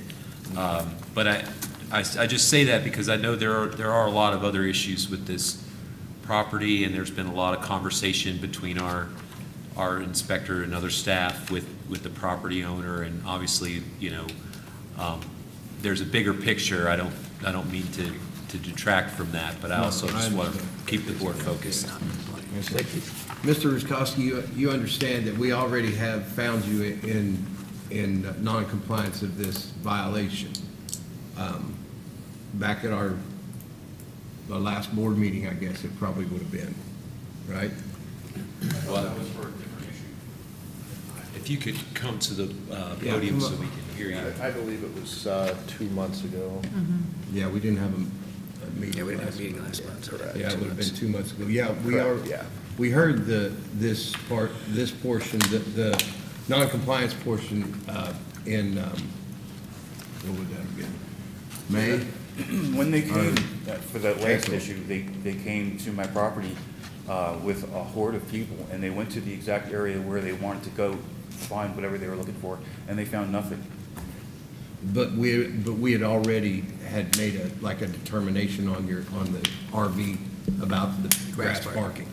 So now we're That's just. the thing, because I got, I'm sorry to cut you off, but I sent an email with pictures of it being on pads, and I never got a response on that whatsoever. Mr. Chair, if I may, I try to clarify a little bit more. We did bring this case as a nuisance abatement, so there was authorization by the board to the city to go out to the property and remove the junk and debris. We had lots of conversations internally because the property owner had issues with that, but he didn't come to the hearing and raise those issues. We were trying to as best we could to sort of accommodate him. Obviously, we respect property rights, and the city going on to private property is, an extraordinary, it's an aggressive action, some might say, and so we don't take it lightly. We work with the property owners as much as we can. So that's why the abatement was limited in what the city actually did, even though we had the authority from the board to go out and do it. That was a separate matter. Mm-hmm. The RV being parked on the grass is as simple as the city code for parking lot surfaces. The question of whether or not the concrete pads are sufficient or not, I suppose the board has some discretion in making that decision today. But I'll just read for you the code section. It says that it says that there should be no parking, displaying, or storing of motor vehicles on any grass or unpaved area unless specifically authorized. And then this is section 3-1403, and it says that all parking lots, spaces, vehicular access ways, and driveways shall be improved with a permanent all-weather paving material which is graded to drain stormwater. So our position is that this is not a sufficient paving material graded to drain stormwater. Obviously, he takes a different position, so defer to the board on that determination. Yeah, but what I recall, it's in the wrong location anyway, so no matter what it's Too close to the property line. That's what the inspector's kind of getting at, is that the way that it was done is not something that would typically be considered compliant if it had gone through a permitting process. Way too close to the property line. Yeah. Well, Mr. Wiskowski, there's really probably nothing we can help you with on this. We're gonna have to go ahead and find you, we're gonna have to accept this affidavit of non-compliance. Your chance to talk about this was when we had our hearing, or when you had the hearing in April, that was in front of us? That I had no knowledge of at the time. Well, it would have been posted on the property that said that, hey, you have a. I never was notified about, I'm here today because I got notified. I wasn't here there last time because I was never notified. Inspector Jensen, he was posted, yes? Correct, yes. The presentation for this property is the same as what you've seen today, Yeah. literally 100 times more. Yeah. I provided pictures and documentation for the board of the postings, the mailings, et cetera, and so. And again, before that hearing, there were conversations with Mr. Wiskowski that motorhome could not be on the grass and it could not be where it's at physically on the property, so. I just don't understand why, it's 60 feet off of the road center. It's behind Erica palm trees. Nobody can see it. It's not debilitating anybody's view of any kind of road. It's not hurting the public in any way. It's helping me in case of a safety issue, in case we have another hurricane. I have an out. No, I get it. I completely understand, but unfortunately. And it's been parked there before, plenty of times. Since '01, since I got the property, I've had that. I have You got my uncle's lucky, RV. I've had properties where I was out of compliance. I just got lucky You that know they what the didn't come property by. looks like, right? It's an L, it's cut in, it's parked parallel with the house. It's parked behind my neighbor's primary structure line. And there's absolutely no way it hinders anybody's visual problem. I completely understand that, and I believe you, that, it doesn't hinder anything, but And it unfortunately, I helps didn't. me also because my neighbor on that side has basically, we've had issues before with him kind of disrupting my friends, they were coloring pages and giving them to my girlfriends when they were coming, around 3 o'clock at night. So this kind of fixes both situations. I wanted to put in a fence, a 6-foot fence. I had it permitted a couple years ago, and I ran into some problems, when I took that out, and I tried to do it again. I had the fence builder all set up, and all of a sudden, at the last minute, the permit was denied. I was going to do a 6-foot fence and 6-foot fence, just like properties here in Clearwater are doing the same thing, and they denied me for some reason. I don't know why. I sympathize with you, but unfortunately, we're going to have to accept this affidavit of noncompliance, and I don't know what else to tell you other than, your RV can't be right there. I don't know where you're going to put it or what you need to do, or you just, pay the fines every day to have it there, and it's still got to get out at some point, There's absolutely no, because it's been there before, and I don't understand why, it's not a workable issue. The house is not structured like any other house. There's only like maybe 5 or 6 in the city structured like mine. And I bought that property specifically because of that purpose, because I had an RV up north, further down. I could have my boat there, I could have my RV there. It was the perfect location for a house. I said, this is the house I want. And all of a sudden now, I've been doing it all these years, and all of a sudden I can't do it. Well, I didn't write the laws, unfortunately, but that's what our code says, so we have to abide by that, sir. So thank you for coming, and I'm sorry we couldn't help you today. So what do I do from here? Find another place for your RV and try to get all the rest of the stuff on your property in compliance, so he's not gonna bother you anymore, basically. I'm sorry but that's the way it is. All right, can I get an effort? If I could interject one thing, I'm Kevin Garrett with the building department.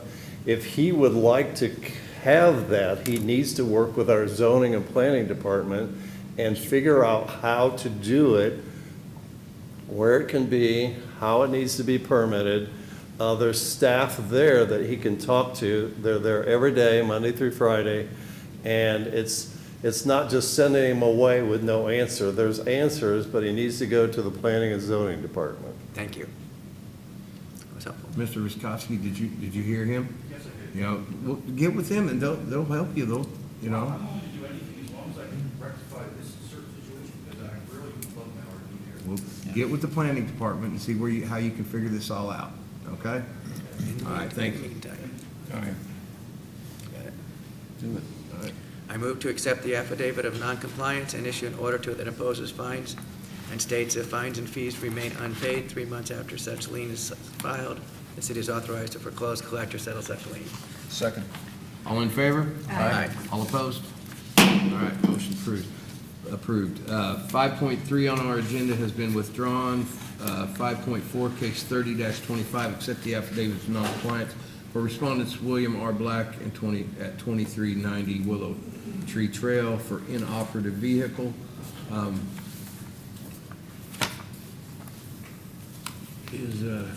Does anybody have any questions about this for Inspector Stevens? No. No? Nobody's here on it? No.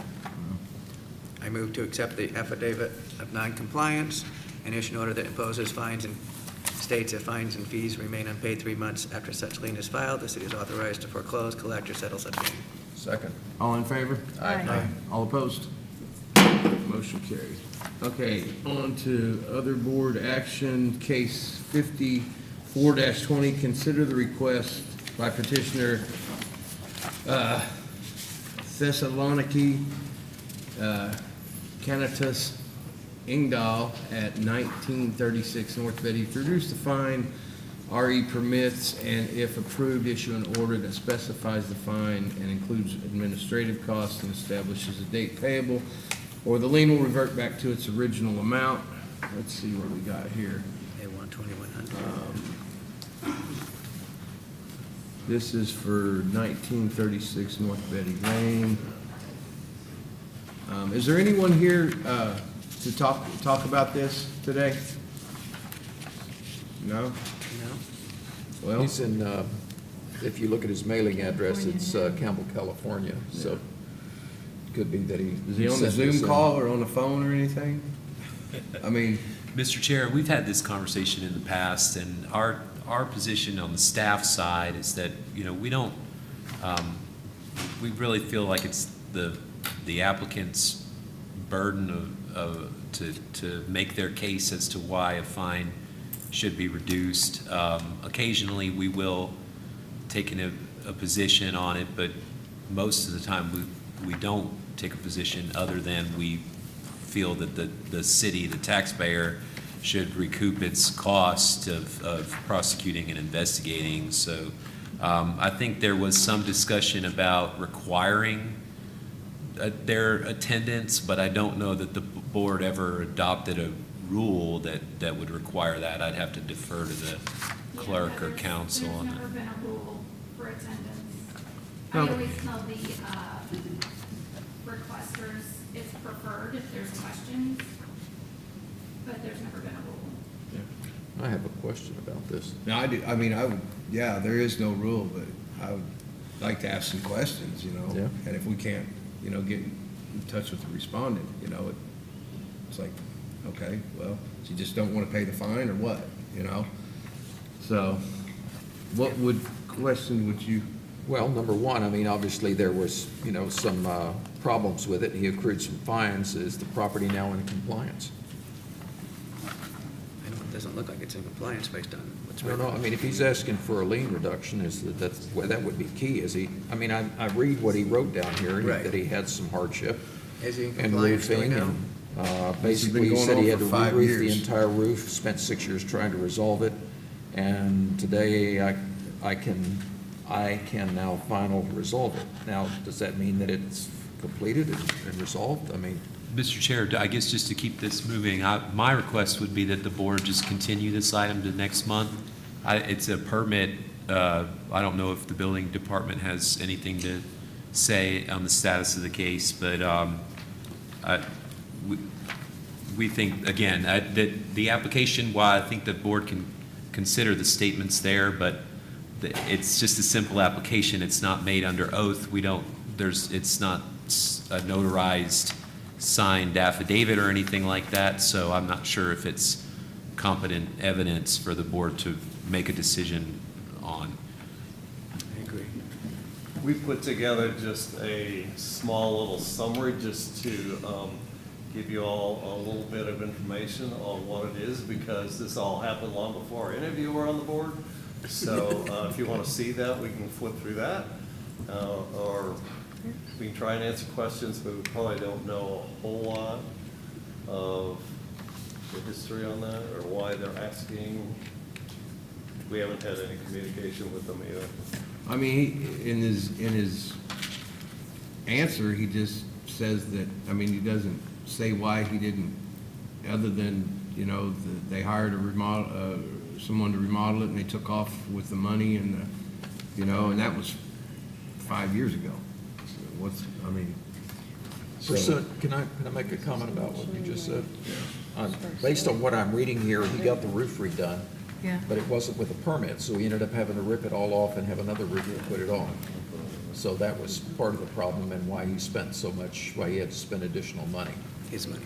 Okay, based on my experience as a contractor, you got to permit it, and if no other roofer's willing to stand behind somebody else's work because he didn't permit it, then you're doing a new roof, and it appears that's what occurred. So he paid for roofing twice. So I can glean that much from it, and COVID, but beyond that, it's hard to discern what else there was, and is he in compliance? Are there records that he had a new roof put on recently? From my knowledge, because I am new to the city, so we're all newbies with this Okay. case. So I am Catherine Reese, the code inspector for the permits. From what I believe, there is not sufficient evidence for us to have enforced that he actually did work on the roof. So it was just for the joist that he did, which I can show you the pictures in the slide. And that's really all I got for you on that. So these are the notice of violations, which I don't think we do have to go through since this was already set to be, found in violation. Yeah, he's been accruing fines. Right, but this is Years. just pictures, so you can have an understanding. This is the joist work, but this was the fascia.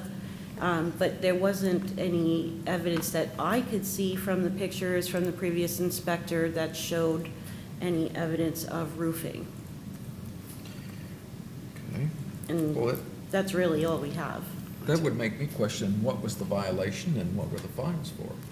I mean, if we're looking at reducing fines, and I mean, there's a lot of missing data here. Well, the violation is in general for doing work without a permit. So it's after the fact permit that was pulled. Okay. So that There we go. what did happen, but it's not for roofing. We can't make somebody get permits for something we can't prove that they actually did. But there was work done, and they were in violation of that. During And the COVID. city's cost was the $480, 50 cents. Have we filed a compliance for this? Yes. So it'd be administrative costs too, added to that. That's the administrative cost, 480, 25? No, I believe there's a separate. I haven't done the math for this yet, my apologies. I'm inclined to put this out for 30 days. And I mean- do what, gather more data? Try and get more data? I mean, if we don't have more data in 30 days, Yeah. what's the point, you know? True, you're right. I mean, how are we gonna do that? Does somebody go back to him and say, we'd like more information, or do we just take out what he's filled out? I mean, what's appropriate? I don't know. And he started with 2,100, not 480, by the way. Yeah. Well, the Yeah, 480 is not a total, though, that's just okay. investigative costs. She's adding up to see what total costs are, I think. Well, he has a desired reduction to 2,100. Yeah, what if- 10% of what, or What- 1% of, But what if the administrative costs are more than that, you know? Yeah, We want to exactly. know that. He wants 20%. all right, math whiz. Put you, $1,221.70. Next 21 sound pretty good to close the We're not file, gonna go below doesn't his it? number. huh? We're not gonna go below his number. No. No. We could do the 2,100 and close the file. Or 5 or 10. Or more. Call him up on the What you guys phone. think.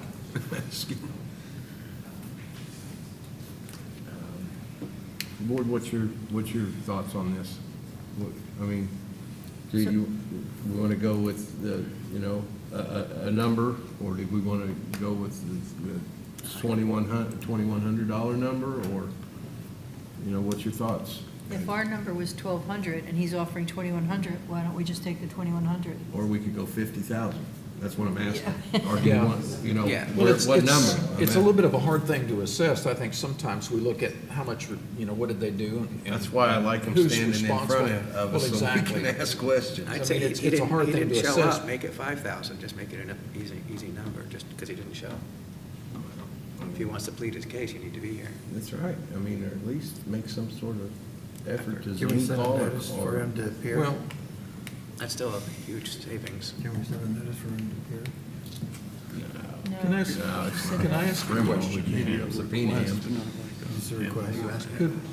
Would it be appropriate to request more data about what occurred, or no? I don't think that would hurt. I mean, you have his contact information if we continued it in an attempt to, I just don't know how much Yeah. effort the board wants to put into tracking somebody down that Yeah. isn't making the request. Right. I got you. I believe in giving the guy the opportunity, but I mean, this is it, I mean, this. Mr. Chair, I'd be happy to, if the board wanted to continue this for 30 days and give me some questions, I'd be happy to attempt to reach out to the applicant and request the information and then report back next month.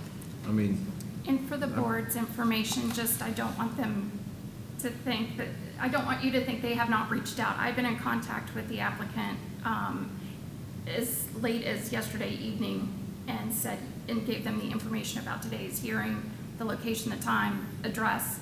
So perhaps something happened and they didn't come, but I have been in communication with people. yeah, okay. Well, I mean. What do you think about? I don't want to continue. I don't think I want, No, I would like to continue. I'd like to settle Be it done- Be today. done with it, yes. But I'd also like to, Put a number on it. What do you think Have about? we confirmed that he did have permits to do the re-roofing? Well, it's in I'm compliance, checking. right? Well, I that's what looked she was on the- saying, there's no way to prove that, you know. In looking on the Pinellas, if I may, the Pinellas County Property Appraiser website, it looks like I can't, when I click on it, it doesn't, the link doesn't go anywhere, but issue date 1/18/24 roof permit is what I'm seeing on that address. Is that for roof permit? It says roof, description, Okay, roof. so it was Okay, permitted so then. That was in 24, that was Yeah, last permit. year. Yeah.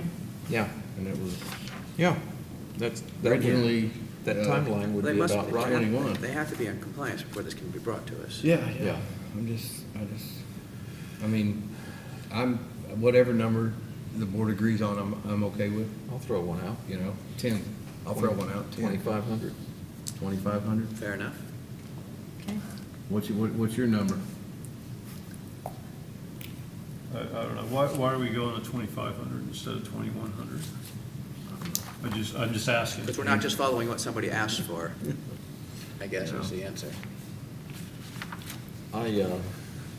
If I may. I think, Sorry. from my perspective, I think that there is a bit of a burden on the owner to provide enough data for the board to be able to make a decision. Okay? I agree. Totally. I can glean from this that, yeah, it was difficult for him and everything, but there could have been more data provided. There could have been, if he's looking for a reduction, there could have been just more data provided to us to allow us to help make a decision, you know? So I guess there's a little bit of a factor of, for lack of What more a. information do we need? The guy had a permit. No. The violation was for. Non-compliance was in 2021, or Yeah, in working 2021. without permits. You know, So 4 he took years, care of that. 3.5 years. So, you know, if we're just gonna go for, you know, to recoup our costs, that's one thing. Otherwise, we're just doing an arbitrary number, so, you know, that's, I'm looking for some consistency here. That's not what we've done in the past. Yeah. Well, normally we have them in front of us and we can ask questions. Right. So we're having to wing this. But it's not, You know. well, You also have to be held accountable for, yeah. And that's you have to part be of held my thought accountable. process. So, you know, your administrative cost is not really holding you accountable for the 5 years no, that you've but it's been not, in even if the non-compliance. person in front of us, the facts are, he wasn't complying with the permitting, then he was complying with it, re-roofed the whole thing. So, just based on what I've seen in the past, I'm not sure that's consistent, but. I mean, what number do you like? Do you like the 2,100? Well, you could go with that, because that's what he asked for. Yeah. Or you go with the actual cost, which is a little less than that. But the 2,100 is fine, because that's what he asked for.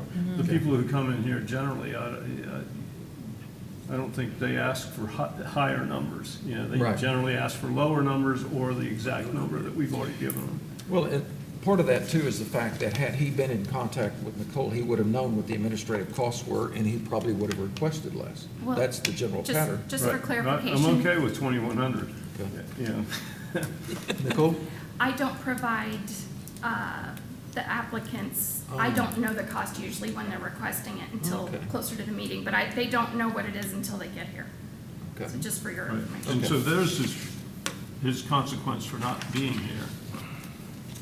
So, Acceptable to me. It's fine. so 2,100 is Okay. what I think. Board, is that what you guys, or I what's think so. everyone? Let's get a motion. Ray, what do you think? Let's get a motion on it. I was thinking higher, but I can go with the 2,100. Yeah. Okay. All right. Make a motion. Who's going to do it? Somebody read. I make a motion that we accept the $2,100. There you go. Yes. I'll second that. All in favor? Aye. Aye. All opposed? I'm sorry, Mr. Chair, if I may, just, we do typically include a date payable. yes. Yeah, within or 30 it would days, within Revert 30 back to days. its original amount, so if we could just get clarification on that. It's within 30 days, yeah. We'd like to present that he pay $2,100 within 30 days. I'll second that. All in favor? Aye. All opposed? Motion carries. Okay, on to the next one, which is case 9621, consider request by Petitioners Leonardo Varela at 1465 Sunset Point to reduce the fine, RE signings without permits, and approved, issue an order that specifies a fine that includes administrative costs and establishes a date payable, or the lien will revert to the original amount. How you doing? Are you here? Good to- afternoon, Board. I'm counsel for Okay. Mr. Varela, Leonardo Varela. Good The afternoon. property owner and applicant. All right. So I was prepared to, kind of make a brief record for y'all, but I kind of picked up on the discussion that just occurred, and I think I'd submit as a consequence of the property owner coming into compliance, and I know this is a long one going, and hiring counsel and everything like that, I would ask for administrative costs if possible in this case. But if you'd like some explanation, this case is long going, mostly because of my client's, one, misunderstanding of the administrative process, and, the communication that he was getting on behalf of the city, no fault of the city, just his misunderstanding, which he fully takes responsibility for.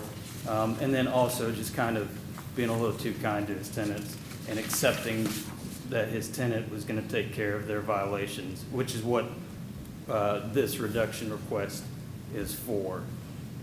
There were 2 violations immediately, which kind of caused some confusion. I had to go back and kind of reconstruct the timeline to figure out, what happened, and Ms. Sprague and the rest of the city, they've been very gracious in helping me do that. But his violation, this piece of property has 2, business, it's like a mini strip mall.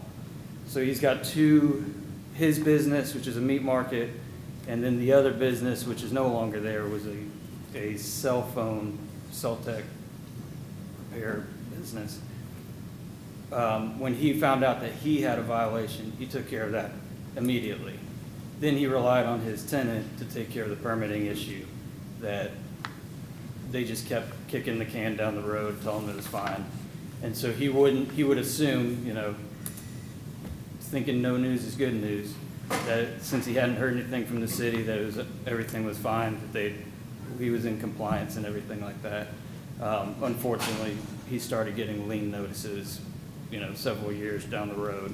And I've been working on this off and on with the city since 2022.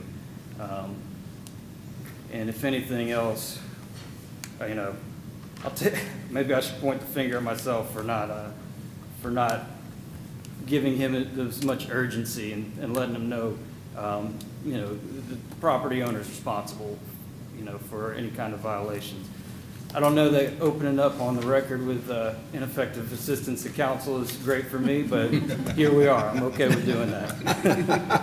Well, at least you showed up, right? That's right. That's There you right. go. So That's one thing going on. That's kind of where I'm going with that. Got a sense of humor. Nicole, do we know what the administrative is on this? Yes, the amount is $1,443.20. So his request is more than the administrative fines. Yeah. Again. Board, do we have any questions for council? No. No? What's everyone thinking? Well, there's administrative, and then there's the request. 1143? Admin cost, yeah. Or do you want to go with what he wants it down to, the 1957.50? He hired counsel and everything, I think we'll cut him a break. I'm inclined to go with the administrative on this one also. And that's, what is that, 1443.20? 1143.20. 14. Oh, 1443.20, that's what I thought. My bad. That's what I thought I heard. See, I'm trying to give him a little bit more. I'm trying to help you out. Trying to We'll take undercut it, the city. Does that sound okay, everybody? 1443.20? All right, somebody want to make it? I'd like to make a motion that he pay $1,443.20 as the fine within 30 days. Second. All in favor? Aye. All opposed? Motion carries. Thank you. Have a great Counselor. afternoon. Will they send notice for this? Okay. Yeah. Thank you, Actually, real Counselor. quick, do you have a card? I can send you a copy of the stuff that. All right. Next case on our agenda is 6.3, case 79-22. Consider request by petitioner Baez and Ortiz at 1400 Cleveland Street to reduce the fine for exterior services and shopping carts, and if approved, issue an order that specifies a fine that includes administrative costs and establishes a date payable, or the lien will revert to the original amount. Is there anyone here to speak? Come on up. You're way back here in the back.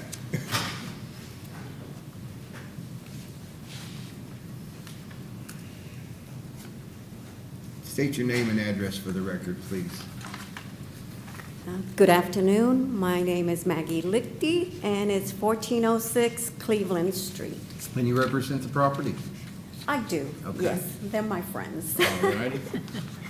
So, we're looking at you guys, what's the administrative fees on this one? $1,495.20. 1,000, they told us 100,000. The amount of the lien is $105,600.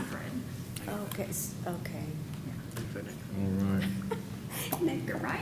It says lack of mastering the claims or sex. Do you understand the difference? Okay, good. So everything is in good standing as far as Everything is in- code-wise? Everything is in compliance. He's getting ready to paint the building. The shopping carts are gone. He did it right away. Something got lost in communication there, but he has been in compliance. Okay. All right. Board, do we have any questions for her? No? Or, so the original fine is 105,600, and the administrative is what, 1495? 20. Yep. I'm inclined to go with administrative if that's, I mean, If it was cleaned up right away and they just, it was an administrative thing that just drug on yeah, for the forever, then attachment as that, I'm good with it. it said the property was in compliance by the 26th, Yes. you know, so, yeah, I'm inclined to go that way. Gentlemen, you guys also? All right, we will make a motion. I'd like to make a motion that the current lien amount be reduced to administrative fees of $1,495 and paid within 30 days. And 20 Thank you cents. so much. 20 cents and 20 cents. $1,495.20 Thank Second you. that. 30 days. within 30 Second. days. All right. All in favor? Aye. All opposed? All right, motion granted. And then the next one is 6.4 on our agenda. Case 150-24, approve the stipulation agreement for petitioners Henry Martell at 51 Verbena Street. And here's our stipulation of the agreement. And we said we would get a little insight on that stipulation agreement. Mr. Chair, if I may, so we've had, this is a conversation that has been ongoing on the staff side, and I think the board recalls we had one of these, I don't know if it was last month or the month before. Couple months back, but, and I can't remember how it went. You know, a stipulation means that the parties agree to the essential terms before we get to the board. So we don't technically have that here. Unfortunately, it kind of came in quick, and they've got tight deadlines on closing their real estate transactions. So we don't have a stipulation agreement. But what I in lieu of being able to accomplish that, because you know we're the city, and you hear folks complain about this a lot, but it's just the nature of a big organization where there's a lot of people involved with every decision that gets made. You know, we just didn't have the time to get all the appropriate players in the room to make decisions with regard to this. But what I have done is I've provided the template for what we've used in the past for stipulation agreements, and I just it's got all the blank information. I just took all the specific information from the agreement before and made it general, created kind of a form, if you will. Okay. And we'll just have to defer to the board in terms of how you want to address this. We were not able to circulate it through staff and get approval on the city side to agree to the essential terms. But it's my understanding is that the property's not in compliance, but that we've got a willing and anxious buyer who wants to invest and improve the property. we want to facilitate those kinds of things when they're available. So we don't want to get in the way of that.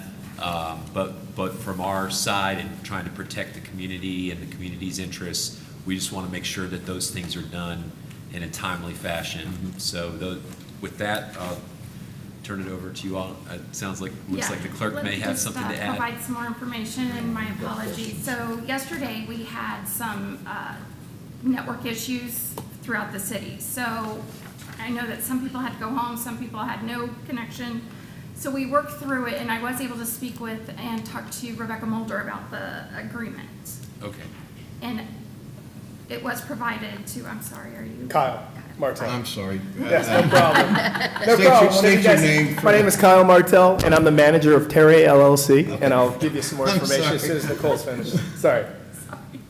And it was provided to Kyle yesterday, so, and I emailed it. Okay. Eventually, it made its way to you. All good. Yes, we didn't have internet at City Hall yesterday, so. So Kyle, Okay. you read over this and everything? Yes, sir. And everything looks good on your end? Everything looks good. If you want any background information, I'm willing to give that to you. I've got a few If you questions. don't want to stand there and talk, you can if you want. I'm the manager of Terry LLC. We gave a 6-month bridge loan in June of last year to Carucci Development. Bad apple, he stiffed us. And so we just won the property back at auction on the 10th of June. Okay. I had no idea about any type of liens.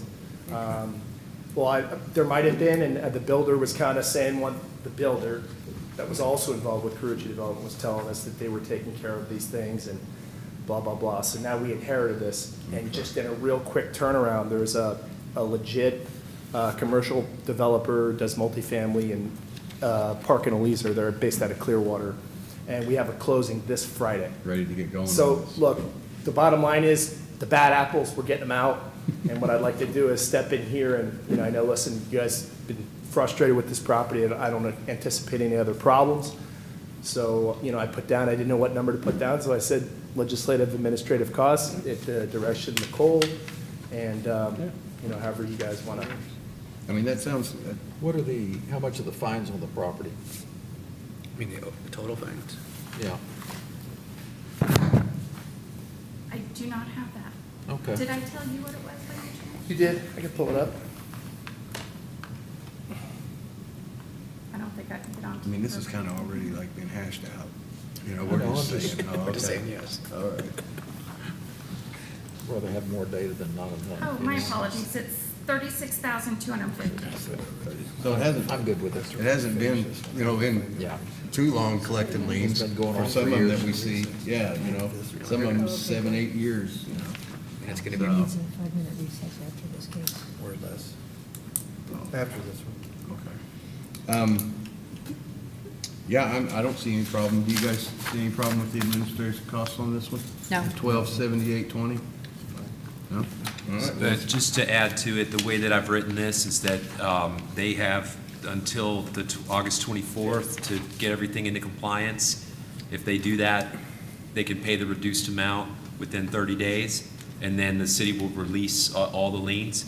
If they miss any of those deadlines, the agreement becomes void. It's like it never happened. Okay. They would just have to come back through the process again. Okay. Just one technical question here. Are we sure you got the right signature here? Because it mentions Henry Martell as the owner or contract purchaser, and then on the back you've got Verbena LLC, which is not the entity that you mentioned. Yeah, So- Verbena LLC is Park and Eliezer. They're buying it out of an LLC, so it's a brand-new LLC. And I don't know if you can find that on subbiz.org. And actually, Henry Martell is my father's, first name, and that was on the contract. But the name of the company that, we just put out of business was Carucci Development, which I didn't see on there at all. But we're actually, Terry LLC is the company that I'm representing, which is Henry Martell, and I'm the managing member. I guess I'll take a closer look at those. If the board approves the essential terms of the agreement, then I would assume that would give me all the authority I need to make sure that it's executed properly. I mean, you might just Okay. put Martell on individually. It's not that that much money, so, but as long as you guys are comfortable, but that just didn't seem like it was matching up. It's a good catch, and I'll take a closer look at it before we get it signed. Okay. I'll make a motion to accept the stipulation agreement as written. Second? All in favor? Aye. All opposed?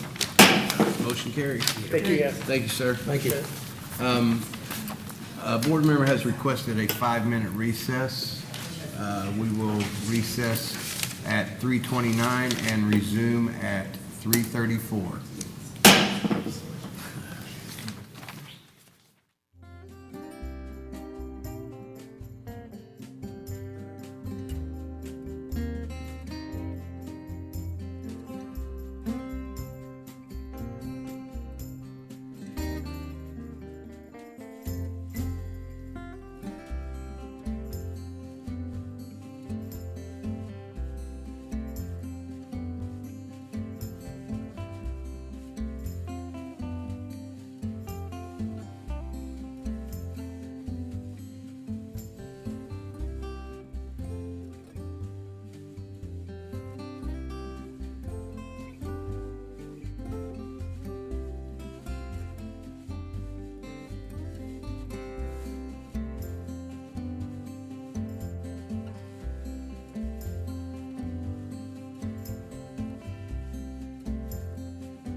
question to Ethan about us being able to just, we need evidence? I'll get back to you.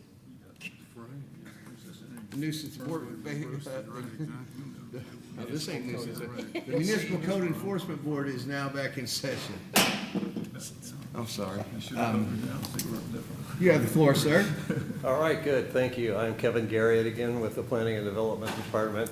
I'd like to change the agenda here just a little bit and introduce our new Assistant City Manager, and that is Mr. Alfred Battle, who is right here.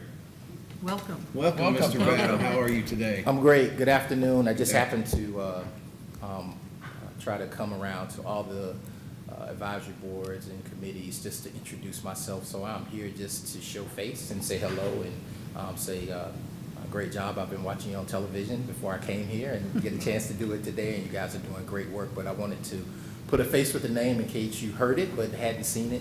Here I am. In case you have any questions, feel free to reach out. And again, thanks for the work that you do, and I'm very happy to be here with the City of Clearwater, so thank you. We're happy to have you. Welcome aboard. Welcome. Thank you. Thanks for Thank coming. you. I don't have one with me, but if you have one, I'll take that. But thank you again for allowing me to say a few words. Yes. Thank you. Thank you. Can I get, sorry, I wrote something on the back. Appreciate it. Thanks. Give me a call. All right. Oh, it's still got Andy's name up there. I'm getting ready to call him Andy. Ethan. Ethan. On these last, our nuisance abatements, 7-1. do we need to hear evidence from the inspectors before we go ahead and make a ruling on these? Usually, I mean, in the past, we've brought them up and they kind of went through the whole thing again with the pictures and everything. And, you know, do we necessarily have to? I don't know that you have, I don't think you necessarily have to, but, Mr. Chair, if I may, because this conversation has come up in the past Has it? that I'm aware of. Rebecca's not here today, but she was the one that had kind of requested that that there still be some kind of minimum presentation. Oh, okay. I think prior to her time as the manager, the cases were accepted without presentation. My personal opinion is that the statute seems to say that if you have evidence, then and the inspectors are available, that would be legally sufficient. Obviously, if the other side's not here, then there's not going to be. That's why I was asking today, 'cause the gallery's another empty side, now. right? So that you're only going to hear one side.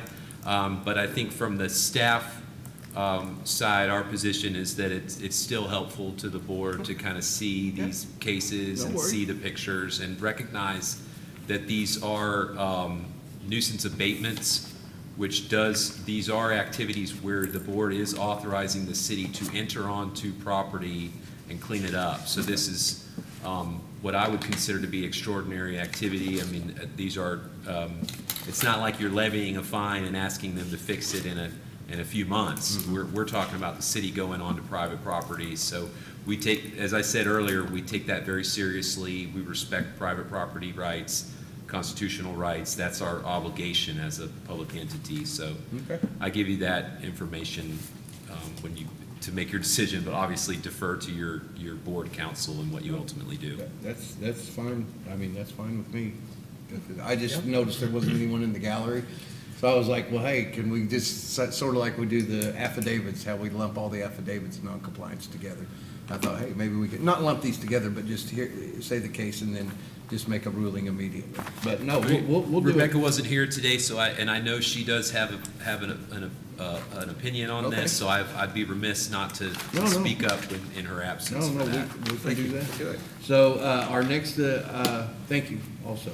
Our next item is 7.1 on our agenda, case 56-25, accept the nuisance abatement lien for respondents Christian and Antoinette Patton at 835 Bruce Avenue for lot clearing and issue an order with the compliance deadline and authorize the city to mitigate the violation if compliance is not met. Inspector Caspin, you have the floor. All righty. Thank you, board. Good afternoon. I was not sure I was ever going to make it up here. It's been a long one so far. It's been a long one, but we'll try to finish Sorry. out fast and strong. Daniel Kasman, Code Enforcement Inspector for the City of Clearwater. This is case number 56-25 for 835 Bruce Avenue, which is a nuisance abatement. There's one violation here for Code Section 3-1503, B5A, B7, and B8 for lot clearing.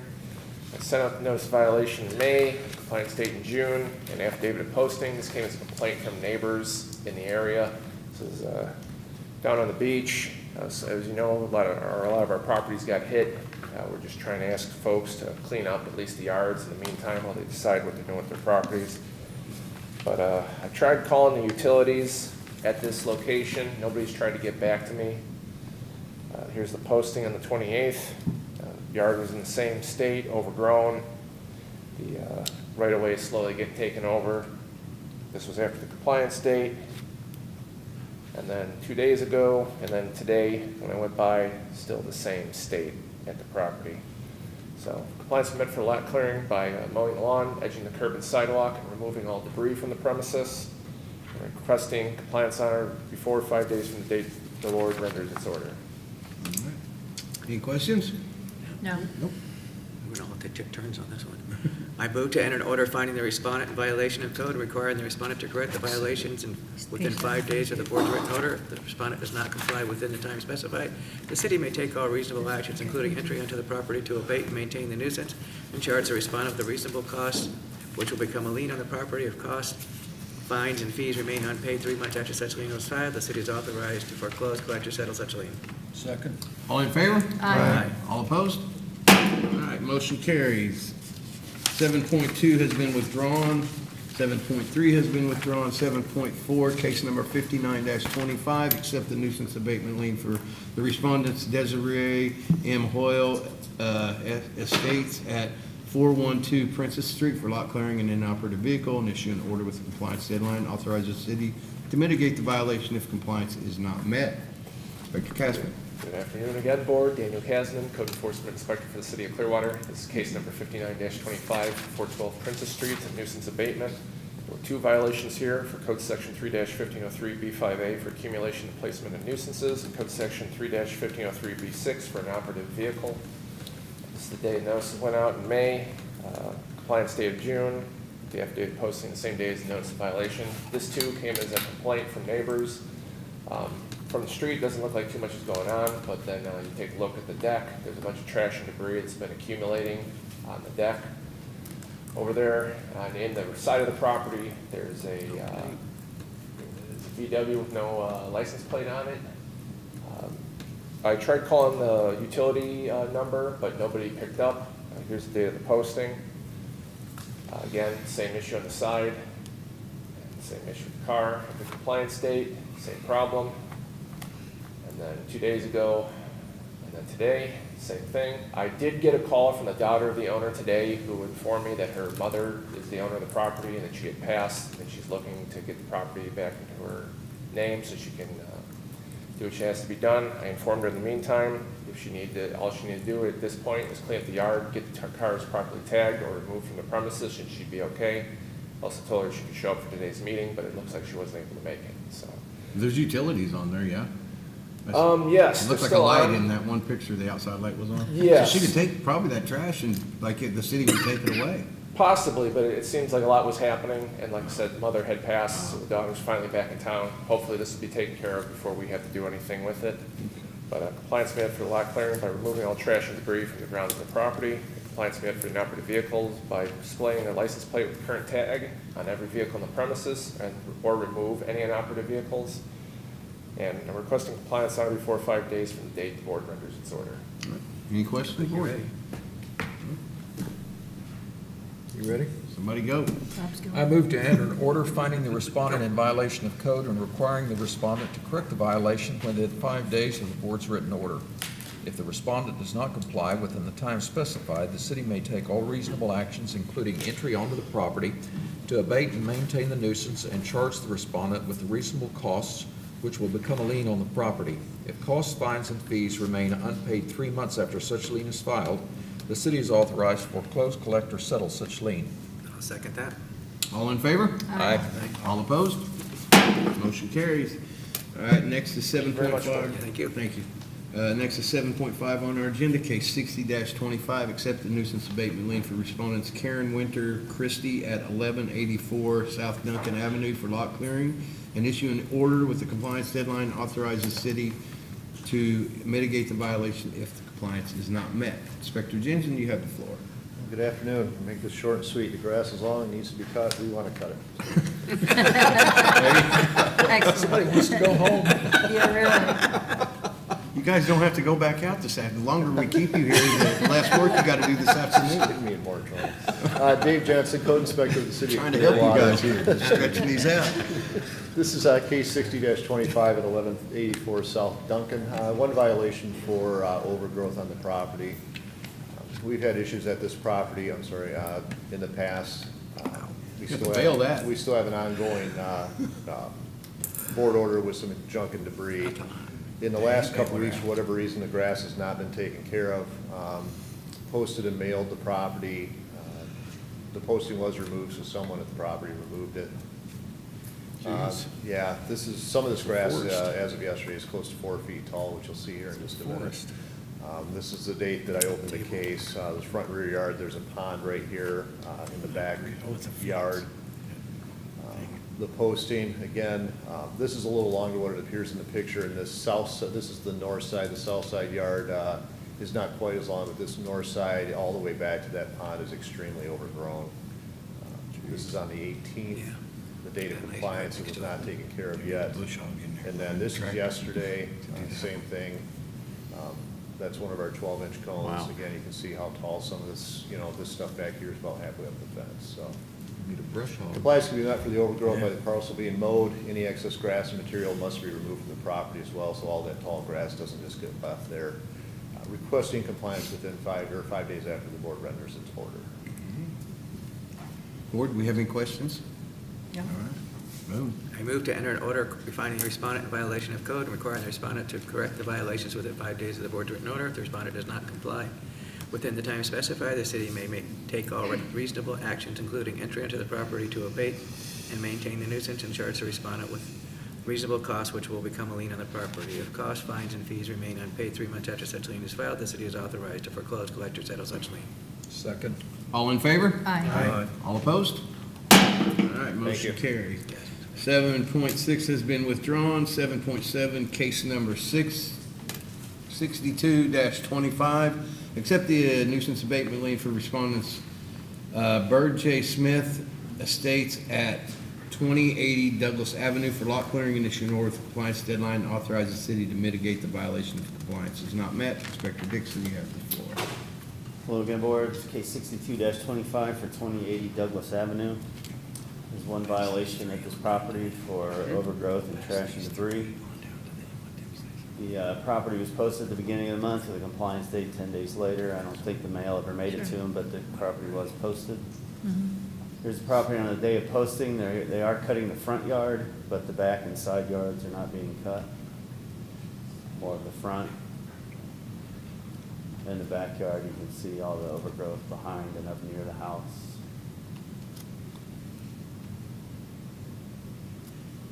And here's this morning, the grass was cut again in the front, but the back is still in violation.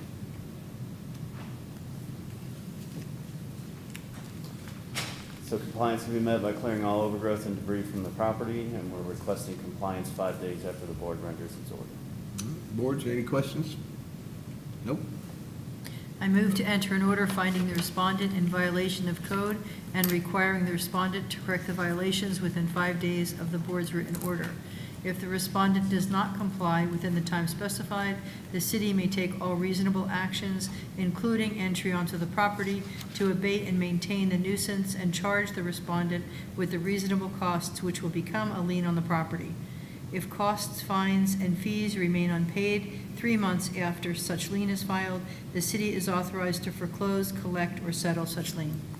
Second. All in favor? Aye. All opposed? Motion carries. Next is 7.8 on our agenda, case number 63-25. Accept the nuisance abatement lien for respondents Jacqueline Hunter and Edith Hunter at 1110 Fairmont Street for inoperative vehicle and issue an order with the compliance deadline and authorize the city to Mitigate the violation if compliance is not met. Inspector Dixon, you have the floor. Case 6325 for 1110 Fairmount Street. There's one violation for an inoperable vehicle. The vehicle was posted at the beginning of the month. They were given 10 days. This vehicle has an expired tag from, I believe it was 2019. It's kind of hard to read because it's so old that you have to be right up on it. But today, the vehicle is still there. There's a different tag on it. And this tag belongs to a red 2006 Chevy. And I believe that plate is doctored. If you look at it from the side, it looks like 23. If you look straight at it, it looks like 25. So they're still not in compliance. So to meet compliance, they can remove the vehicle from the property or make repairs so the vehicle is roadworthy, as well as display a current license plate that is assigned to the vehicle. Requesting compliance 5 days after the board renders its order. Any questions, board? No. All right. Mr. Plum? I move to enter an order finding the respondent in violation of code and requiring the respondent to correct the violations within 5 days of the board's written order. If the respondent does not comply within the time specified, the city may take all reasonable actions, including entry onto the property, to abate and maintain the nuisance and charge the respondent with the reasonable costs, which will become a lien on the property. If costs, fines, and fees remain unpaid 3 months after such lien is filed, the city is authorized to foreclose, collect, or settle such lien. Second. All in favor? Aye. All opposed? All right, motion carries. 7.9 is withdrawn. Yep, 7.9 has been withdrawn. 710, case number 65-24, accept the nuisance abatement lien for respondents Advanced Stores, CO at 1620 Gulf to Bay Boulevard for inoperative vehicle and issue an order with a compliance deadline to authorize the city to mitigate the violation if the compliance is not met. Inspector Stevens, you have the floor. Finally, again, right? All right. Let's see here. Good afternoon, Board. John Stevens again, Code Compliance Inspector. This is case number 6525, reference 1620 Gulf to Bay Boulevard, nuisance abatement for an inoperable vehicle. That's the code section there that they're violating. This is actually the very back lot of the Advanced Auto Parts there, right there on the corner of Gulf to Bay and Yelvington. And this is the trailer right here. You can see way off in the back corner there. That whole lot is theirs. The original complaint came back into April, as well as some other trailers there on the lot. And I was able to talk to Advanced Auto, and they got the trailers off of there. They said they supposedly knew the person that owned this one and would get a hold of them and get them to get rid of it. And then it never disappeared. So on May the 30th, I posted it with a compliance date of June 9th.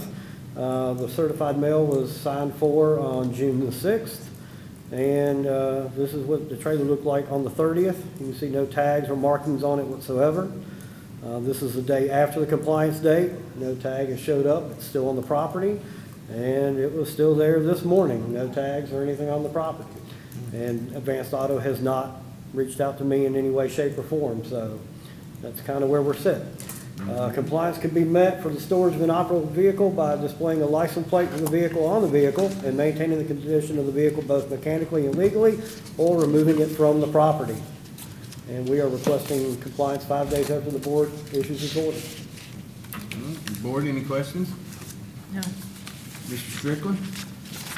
I move to enter an order finding the respondent in violation of code and requiring the respondent to correct the violations within 5 days of the board's written order. If the respondent does not comply with this within the time specified, the city may take all reasonable actions, including entry onto the property, to abate and maintain the nuisance and charge the respondent with the reasonable costs, which will become a lien on the property.